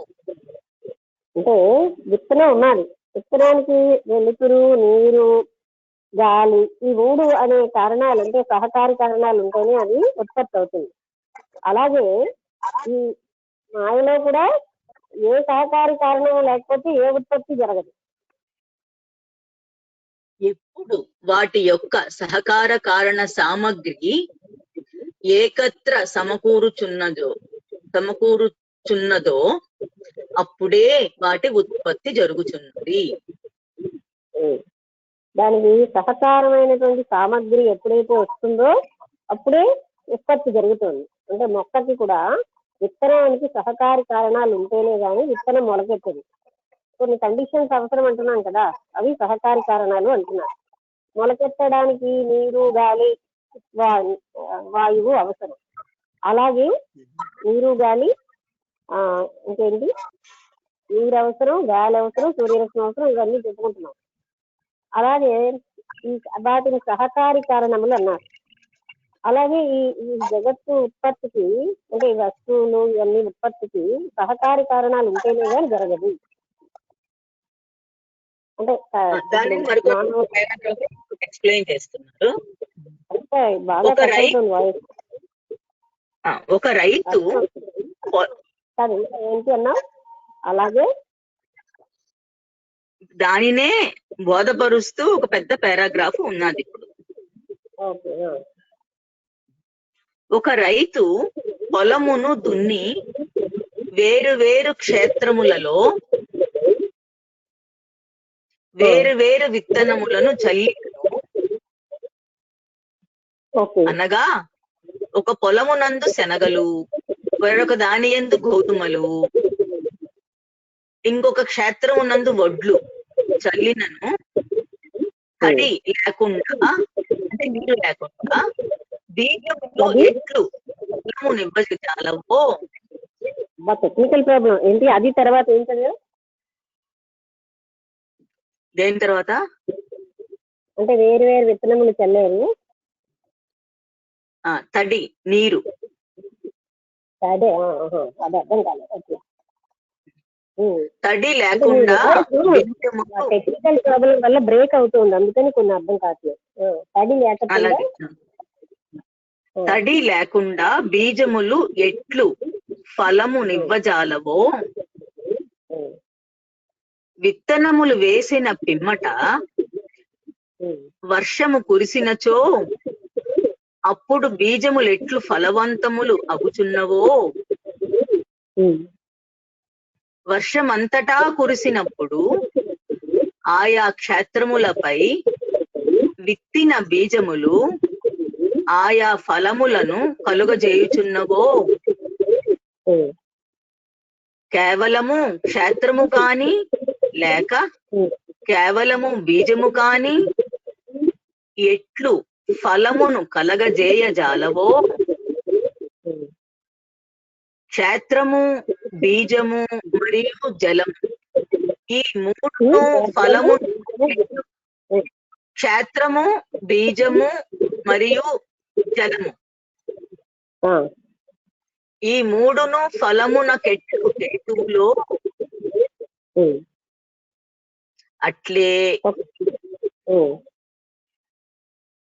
మేఘస్థాన ఆపన్నుడగు ఈశ్వరుడు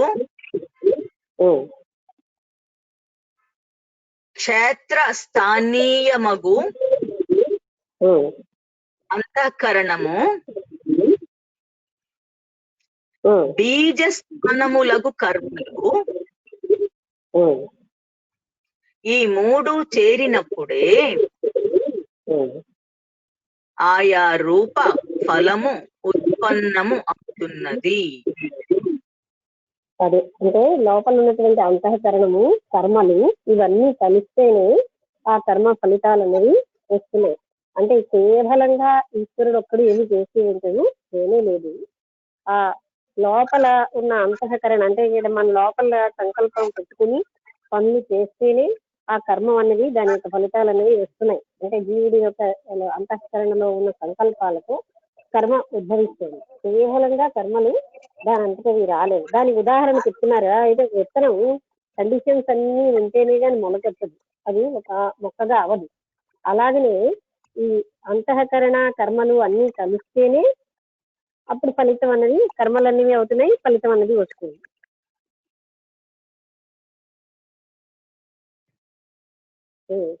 ఈశ్వర సత్తా రూపమగు వర్షము అంతటా తుల్యమై ఉన్నది.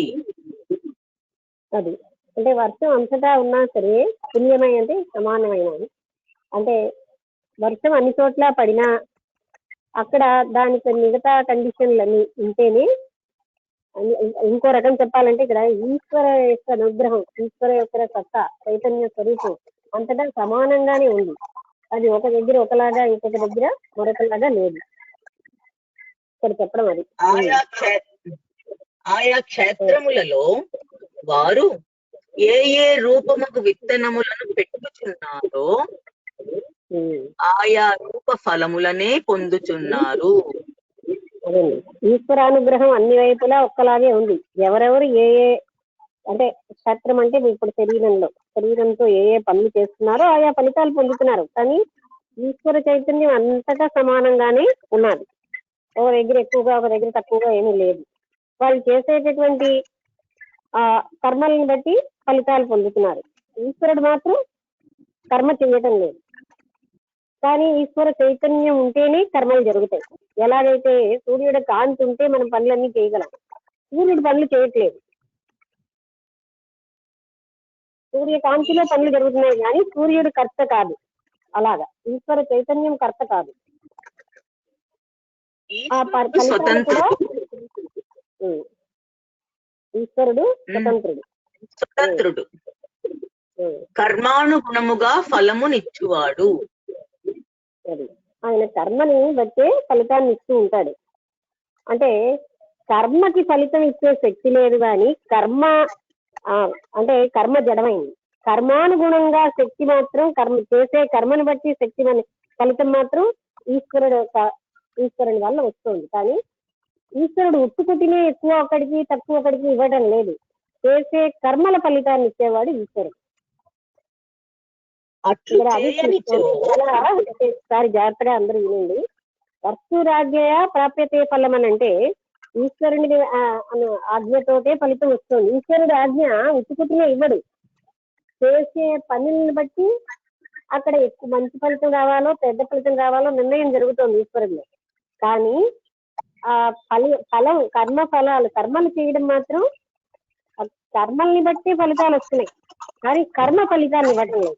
అక్కడ సూక్ష్మమైన విషయం అది. అట్లు చేయనిచో అతనిపై పాక్షిక దోషము రావచ్చును. అలా అందువలన న్యాయకారి. పాక్షిక దోషం అంటే ఆయన పక్షపాతం ఉందన్న దోషం వచ్చేస్తుంది. ఆయన ఏంటి కూడా ఎవరికి ఎక్కువ ఫలితాలు తక్కువ ఫలితాలు ఇవ్వడం ఏం చెయ్యడు. వాళ్ళు చేసిన కర్మలను అనుసరించే ఫలితాలు వస్తాయి. అది మాత్రం ఈశ్వరుని నుంచే వస్తుంది. అంటే కర్మలను అనుసరించే ఫలితాలు ఈశ్వరాజ్ఞతోటి వస్తాయి. కానీ కర్మ మాత్రం ఫలితాన్ని ఇవ్వలేదు. అక్కడ చెప్పేది అది. కర్మ జడమైంది కనుక కర్మకి ఫలితం ఇచ్చే శక్తి లేదు. ఈశ్వరాజ్ఞతో మనం చేసిన కర్మలను అనుసరించి ఫలితాలు వస్తాయి. వసంతలిత చదువుతావా?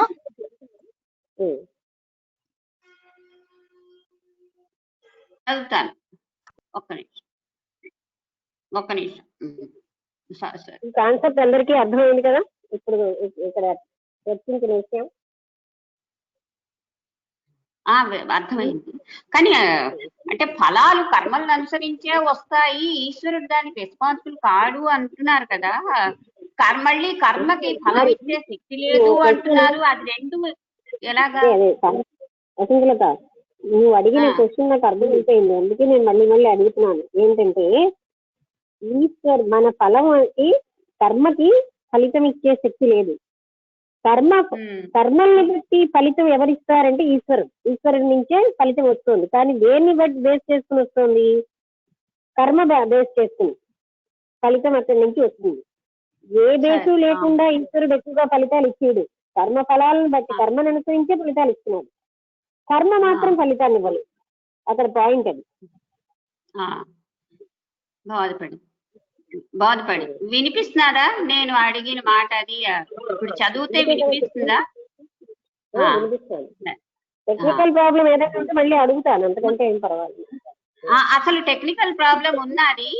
చక్కగా చదువుతున్నప్పుడు మధ్యలో ఏంటో ఆగుతున్నది, డిస్టర్బెన్సెస్ కొన్ని ఉన్నాయి. కొన్ని చదివినా క్లారిటీ అంత రాలేదు. ఎందుకంటే మధ్యలో డిస్టర్బెన్సెస్ రావడం వల్ల వర్డ్ డిస్టర్బెన్సెస్ ఉన్నాయి.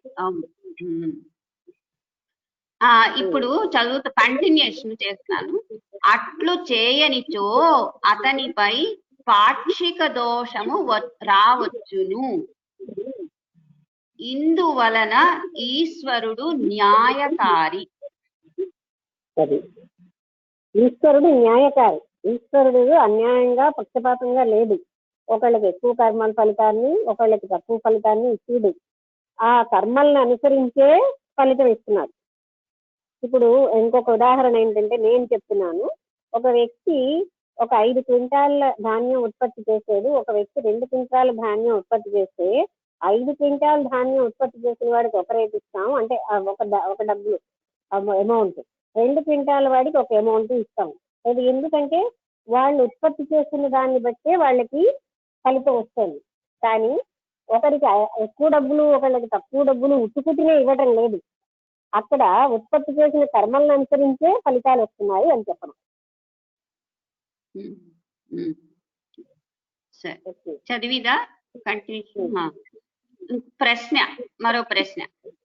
ఈశ్వరుడు న్యాయకారి అని చెప్పినచో అప్పుడు దయాళుత్వము మొదలగు గుణములు అతని యందు లేకుండా ఉండవలెను కదా. అంటే దయా యుగ్మం అంటే రెండు కదా, దయా నిర్దయ అలా దయాళుత్వం, కైండ్నెస్, దయాళుత్వం. అంటే ఈశ్వరుడికి ఏమీ లేదు అనేటప్పుడు దయాళుత్వం అంటే దయలాంటి లక్షణాలు కంపారిజన్ అవి ఉండకూడదు కదా. దానికి సమాధానం దయాళుత్వము మొదలగు గుణములే ఉండవలెన అన్నచో అతడు న్యాయకారియే కాజాలడు. అది కూడా ప్రశ్నేనా? అది జవాబు అన్నమాట. ప్రశ్న ఏంటంటే న్యాయకారి అని చెప్పినచో దయాళుత్వం ఉండకూడదు కదా అంటే జవాబు దయాళుత్వము మొదలగు గుణములే ఉండవలెన అన్నచో అతడు న్యాయకారియే కాజాలడు. ఎందుకనగా ఈ రెండిటికి పరస్పర విరోధము. అంటే దయాళుత్వము న్యాయకారి. ఆయనకి దయాళుత్వం అన్న లక్షణం ఉన్నదంటే ఆయన మరి న్యాయకారి ఎలాగ అవుతాడు అంటే ఆయనకి అలాంటి లక్షణమే లేదు అంటే అతను న్యాయకారి ఎలా అవుతాడు, అవయవడు అనేది చెప్తున్నారు ఆన్సర్. ఆ తర్వాత అదే ఆ జవాబు తాలూకు ఎక్స్ప్లెనేషన్ ఒక పారాగ్రాఫ్ లో ఉంది ఎగ్జాంపుల్ తో. ఒక అధికారి న్యాయకారి అగుచో అతనికి దయాళుత్వం ఉండదు, దయాళుత్వమే ఉన్నచో అతడు న్యాయకారి కాజాలడు. ఇక్కడ నేను ఒక్కటి అనుకుంటాను, దయాళుత్వము అనగానే అందులో కూడా వేరే అర్థంతో మాట్లాడుతున్నారు. అంటే దయ వల్ల వచ్చిన పక్షపాతం అన్న భావంతో మాట్లాడుతున్నారు. అంటే దయ అనేది సామాన్యమైన విషయం, దయ ఉంటూనే ఉంటుంది. కానీ దయతో ఉన్న పక్షపాతం వేరు, దయ వేరు. ఇక్కడ దయాళుత్వం అంటే దయతో పక్షపాతంగా తీసుకుందాం మనం. ఎందుకనగా దయగలవాడు చంపదగిన వానిని చంపుటకు ఆజ్ఞ నొసంగజాలడు. కానీ ఈశ్వరాజ్ఞ అలాంటిది కాదు. ఎందుకంటే అక్కడ చావు అంటే ఏంటి, మనకి సృష్టి ప్రళయం రెండు ఒకటే ఈశ్వరుడికి. ఇది చంపడం పుట్టడం మనకి వేరు కానీ ఈశ్వరుడికి ఒకటే. అందుకే ఇది చదివే అంటే ఏదైనా ప్రవచనం చెప్పేటప్పుడు ఏదైనా విషయానికి వ్యాఖ్య చెప్పేటప్పుడు వాళ్ళు జ్ఞాని అవుతేనే ఆ మాటలు కూడా జ్ఞానయుక్తంగా వస్తాయి. ఒకవేళ ఒసంగనేని అంటే చంపుటకు ఆజ్ఞ, అది ఒకవేళ ఒసంగనేని ప్రాణములపై గల తీపి చేత వాడు రోదనము చేయుచు అరిచెనేని ఆ దుఃఖమును చూడజాలక అధికారికి వానిపై దయ కలిగి విడిచిపెట్టును. అంటే ఒకవేళ ఆయన చంపవలసి వచ్చినప్పుడు అతనేమో ఏడిచితే అప్పుడు అధికారి అంటే ఎవరైతే అంటే గ్రాంట్ చేస్తున్నాడో ఆయన ఆ దుఃఖాన్ని భరించలేక అతనికి చంపడం అన్న దాని మీద దయ చూపిస్తారు, చంపకుండా చేయడం ఏదో. అప్పుడు తన న్యాయకారిత్వం ఏమైనట్లు? అప్పుడు చంపకుండా ఉంటే న్యాయకారిత్వం ఏంటైనట్టు? తప్పులు చేసిన వాళ్ళందరికీ పనిష్మెంట్ లేకుండా ఉంటుంది అప్పుడు కదా. ఏడ్చిస్తే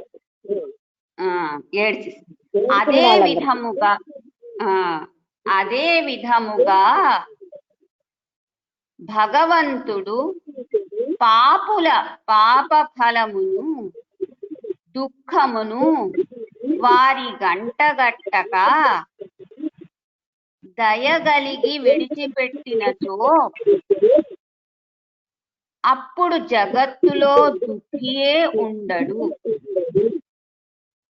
అయితే ఇక్కడ మనకి ఎందుకంటే నిజమైనటువంటి జ్ఞానంలో ఈ దయ అనే దానికి ఇలాంటి అర్థం కాదు.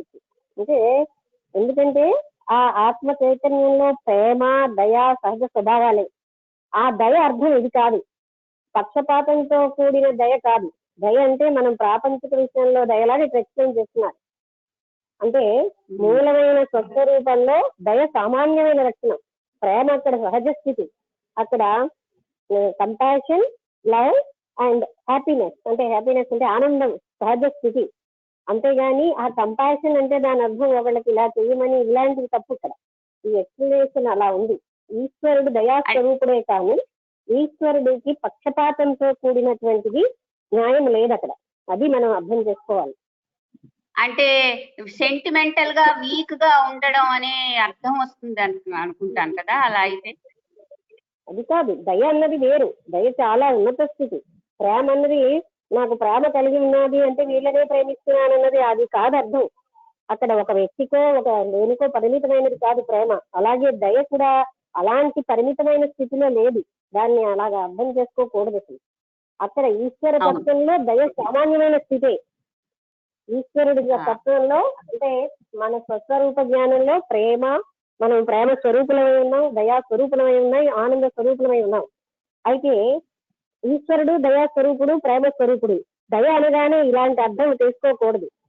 దయ అంటే నేనేంటి కోరితే అది ఇచ్చిడు నా దయ, అలాంటి అర్థం కాదు అక్కడ.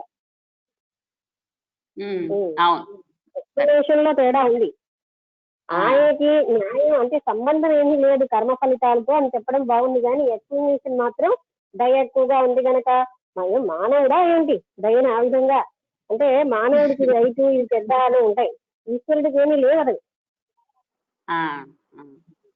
ఏడిస్తే అన్ని చేసేస్తే సామాన్యమైన ఒక అధికారం ఏడిస్తే ఇచ్చిడు, అది కాదు అక్కడ. అంటే అసలు ఇక్కడ చెప్పవలసిన పాయింట్ ఏంటంటే మనం కన్ఫ్యూజ్ అవ్వకుండా వినాల్సింది, ఈశ్వర తత్వంలో ఈశ్వరుడికి ఏమీ ఫలితాలను ఇచ్చే శక్తి లేదు. కర్మల్ని బట్టి ఈశ్వరుడు ఇస్తున్నాడు. కానీ ఈశ్వరుడు దయ అనగానే ఏంటంటే ఒకరికి పక్షపాతంతో ఎక్కువగా వాళ్ళు బాధపడిపోతున్నారని అలా చేసే వ్యక్తి ఇది కాదు అక్కడ అని చెప్తున్నారు. దానికి ఎగ్జాంపుల్స్ ఇవన్నీ చెప్తున్నారు. కానీ ఈశ్వర తత్వం దయాస్వరూపమే ఉంది. ప్రేమ స్వరూపం, దయాస్వరూపం, ఆనంద స్వరూపమే. కానీ దయ మనం అనుకున్నట్టు కాదు, ప్రేమ మనం అనుకున్నట్టు కాదు, పక్షపాత ప్రేమ కాదు. ప్రేమ అనగానే ఈశ్వరుడు ప్రేమ స్వరూపుడే. అంటే పక్షపాత ప్రేమని ఎవరు ట్రాన్స్లేట్ చేయమన్నారు? దయని పక్షపాత దయగా ఎందుకు ట్రాన్స్లేట్ చేయడం మనం? ఇక్కడ అది నేను చెప్పేది, అది చేసే వాళ్ళ దోష ఇది. అంటే మళ్ళీ ఒక్కసారి ఈశ్వరుడు కన్నా కూడా ఈశ్వరుడికి ఏమి అంటే ఈశ్వరుడికి ఏ రకమైనది అంటదు. అంటే ఇటువంటి ఏమీ కూడా ఫలితాలు ఏమి ఆయనకి అంటాం. అంటే ఆయన ఫలితాలు ఇస్తున్నాడంటే కర్మని బట్టి ఫలితాలు జరుగుతున్నాయి. అంతేగాని కానీ ఒకరికి ఎక్కువ ఒకరికి తక్కువ ఇచ్చే స్థితితో కాదు. అది ఇక్కడ పాయింట్. వాళ్ళ కర్మల్ని బట్టి ఫలితాలు వస్తున్నాయి, కానీ కర్మకి ఫలితం ఇచ్చే శక్తి లేదు, కర్మల్ని బట్టి ఫలితాలు వస్తాయి. అది అక్కడ టెక్నిక్ అండ్ ఫ్యాక్ట్. సీక్రెట్ అది. ఒకసారి అక్కడి నుంచి ఆ వెనక సెంటెన్స్ నుంచి ఒకసారి ఇన్ కంటిన్యూషన్ చదివితే, అదే విధముగా భగవంతుడు పాపుల పాప ఫలమును దుఃఖమును వారికి అంటగట్టక దయగలిగి విడిచిపెట్టినచో అప్పుడు జగత్తులో పాపులకి కర్మఫలం ఇవ్వడం కూడా దయతోటే ఇస్తున్నాడు. ఎలాగా? వాళ్ళు ఉన్నత స్థాయికి రావడానికి. అంటే కర్మ ఫలితాల వల్ల వాళ్ళు జన్మలు ఎందుకు వస్తున్నాయంటే, ఒక జన్మలో జాగ్రత్తగా విని కర్మ ఫలితాల వలన వాళ్ళు సమర్థతలు పెంచుకుని వాళ్ళు పరిపూర్ణులు అవుతూ ఉంటారు. అంతేగాని అందులో శిక్ష ఉంది. ఆ శిక్ష అనుకోవడం మానవుడు యొక్క పరిమితమైన తెలివితో భావించిన పాయింట్ గాని అది శిక్ష కాదు. ఎందుకంటే ఆ కర్మ ఫలితాలు అనుభవించడం వల్ల ఉన్నత స్థాయి వస్తుంది. అది మంచిదే కదా. అవును, కరెక్ట్. అంటే పరిపూర్ణత్వానికి వెళ్తున్నాడు మానవుడు. ఒక జన్మలో కొన్ని గుణాలను ఆర్జించి తనలో ఉన్న చెడ్డ గుణాలు వదిలేసుకుని ప్రతి జన్మలోని మరికొంతలాగా పరిపూర్ణత్వం పొందుతూ 100% పరిపూర్ణత్వం వరకు జన్మలు తీసుకుంటాడు. ఇది పనిష్మెంట్ అన్న భావంతో మనం ఆలోచించడం అంత రైట్ కాదు. సరే, అవును, కరెక్ట్. కాని లోకమున నట్లు కనిపించుటలేదు. ప్రపంచమున ఎందరో జనులు గొప్ప గొప్ప రోగములతో బాధపడుతూ రాత్రింబవళ్ళు కుయ్యో మొర్రోయని అరుచుతూ మరణించుతున్నారు. మరణించడం అవసరమే కదా. అయితే వారి దుఃఖము దూరమగుటలేదు. లక్షల కొలది జనులు మరణించడానికి దుఃఖం ఎందుకంటే పెట్టుకున్న మోహాల వల్ల దుఃఖం, వాళ్ళు ఏర్పరచుకున్న మోహాలు బంధాల వల్ల దుఃఖం. కానీ మరణం అంటే ఏమిటో తెలియదు, మరణం మీద కాదు అక్కడ దుఃఖం. అదే కదా, మనం ఏర్పరచుకున్నటువంటి బంధాలు, అనురాగాలు, ఏర్పరచుకున్న వస్తువుల మీద ఉన్నటువంటి మోహం వల్లే దుఃఖం కలుగుతుంది. మరణం అంటే అన్ని వదిలి వెళ్ళిపోవాలని.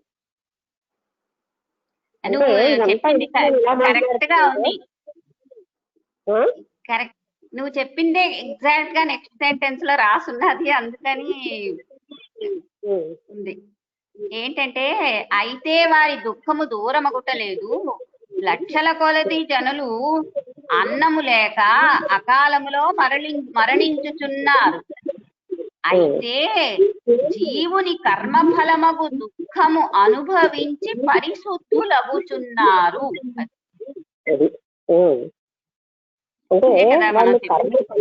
అసలు జనన మరణ చక్రాల యొక్క లక్ష్యమే అది. మనుషులు తెలియక పనిష్మెంట్ పోయి అంటారు. పనిష్మెంట్ కాదు. ఒక టీచరు ఒక స్టూడెంట్ ని నువ్వు పెంకితనం చేసిన వాడిని అక్కడ నిలబడంటాడు. ఆ నిలబడండం వాడి మీద కష్ట తీర్చుకోవని కాదు. అలా వాడు కొంతసేపు ఉంటే అయితే నేను ఇలాంటి తప్పు పని చేశాను కదా, అందుకే కదా మిగతా వాళ్ళకంటే వేరేగా ఉన్నాను నిలిచారు అన్న భావన వాడికి ఉత్పత్తి అయి బాధవుతాడు. అంతేగాని వాడిని శిక్షించి వీడిలో శాడిజం, ఆ గురువులో ఉన్న శాడిజం కోసం కాదు. అలాగే భగవంతుడు శాడిస్ట్ కాదు, మన అందరినీ బాధ పెట్టి సుఖపెట్టేవాడు, ఆనందపడేవాడు కాదు. కేవలంగా ఈ కర్మలన్నిటి వల్ల మనం ఒక రకమైనటువంటి అంటే పరిపూర్ణత్వాన్ని పొందుతాం. ప్రతి జన్మలోని కొంత కొంత పరిపూర్ణత్వం చెంది సంపూర్ణంగా పరిపూర్ణం అయిపోయే వరకు జన్మలు ఎత్తుతాం. అది జన్మల లక్ష్యం. అక్కడ పనిష్మెంట్ కాదు ముఖ్యం. అంటే నెగటివ్ గా తీసుకోకూడదు, పాజిటివ్ గానే చూసుకోవాలి కదా. పాజిటివ్ ఏంటంటే జనమే పాజిటివ్.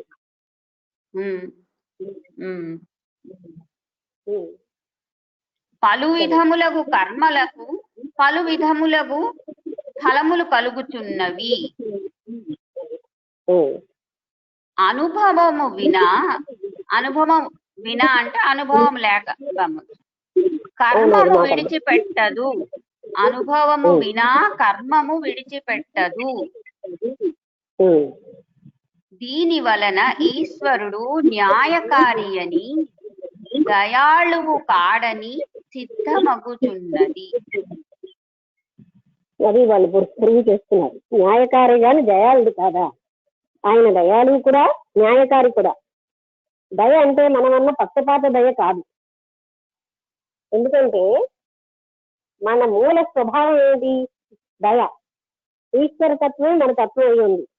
దయ అనగానే వీళ్ళు ఎలా తీసుకుంటున్నారంటే ఇక్కడ ఎక్స్ప్లెయిన్ చేసిన లాంటి దయ కాదు.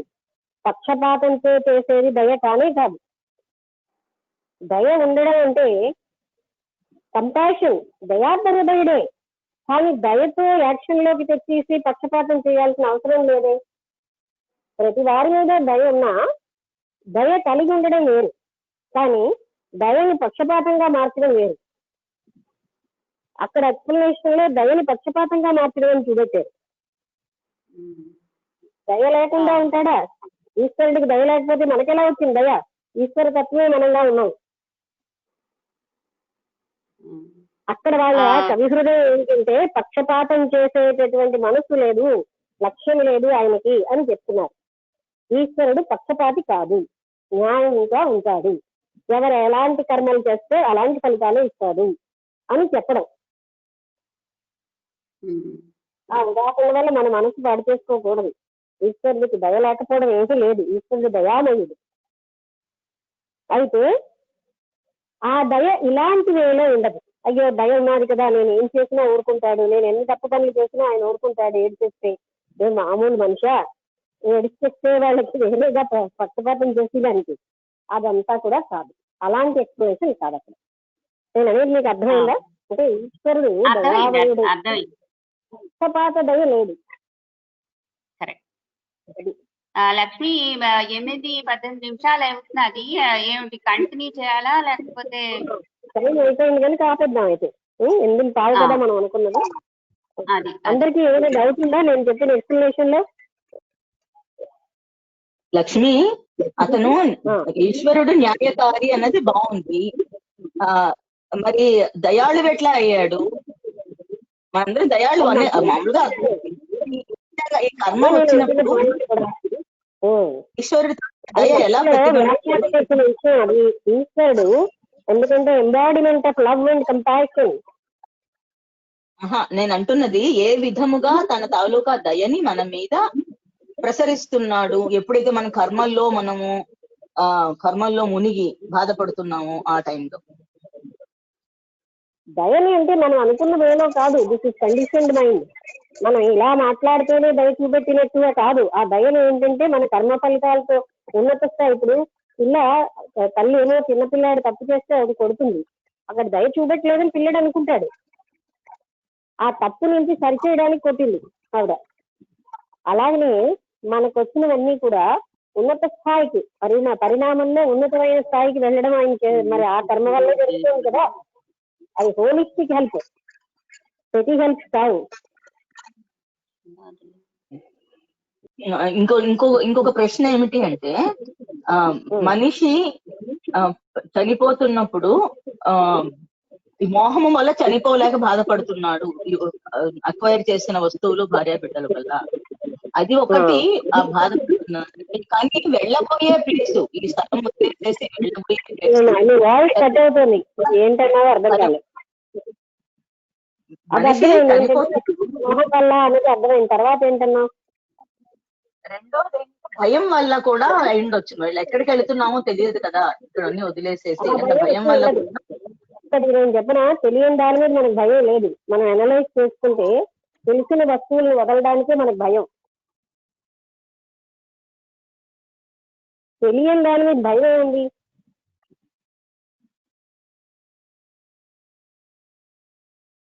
అవి ఆ రకమైనటువంటి వస్తుమోహము, వ్యక్తుల మోహము లేనివాడు శుభ్రంగా ఆనందంగానే చనిపోతున్నాడు, భయంగా చనిపోడు. ఇంతకీ ఆ తెలియంది ఏమో, తెలియని దాని మీద మనకి మృత్యు అంటే ఏమిటో తెలియదు. అసలు నిజంగా చెప్పేది ఏంటంటే మృత్యు అంటే భయపడమే అక్కర్లేదు, ఎందుకంటే అది ఏమీ లేదు అక్కడ, ఓన్లీ డ్రెస్ మార్చుకున్నట్టే అని. తర్వాత ఇవన్నీ ఎంతో అనురాగం పెట్టుకోవడం, అదే మనం ఎక్కువ భయపడుతుంది, వదిలి వెళ్ళిపోవాలనే బాధ.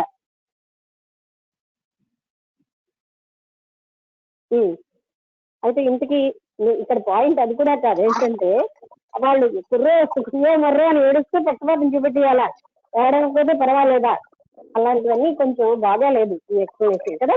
అంటే ఆ ఏడిస్తే వాళ్ళకి మృత్యువు లేకుండా చేసేయాలి అనేది ఎక్కడ దయ ఉన్నవాడు అలా చేయడు. ఇదే ఒక బాస్ బాగా ఏడిచిన వాడికి అన్ని అనుగ్రహాలు ఇచ్చాడు. ఒక మేనేజర్ అనే కంపెనీ వాట్ ఎవర్ వర్క్ వాళ్ళు చేశారో అంత ఫలితం ఇస్తారు.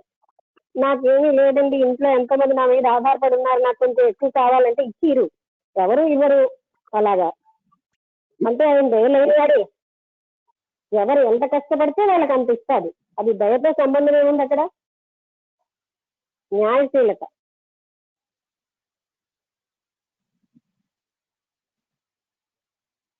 నాకు ఎంత దయ ఉన్నా నేనే బాసునైతే ఎంత ఏడ్చినా వాడికి మనం ఎలా ఇచ్చేస్తాం, అక్కడ వాడికి ఎంత రావాలో అంతే ఇస్తాం. వాడికి 5,000 జీతం అంటే 5,000 ఇస్తాం, వాడు ఏడిచేయడం 10,000 ఇచ్చి. అది ఇక్కడ పాయింట్. సరే, అందరికీ ఇంకెవరికైనా ఏమైనా సందేహాలు ఉన్నాయా?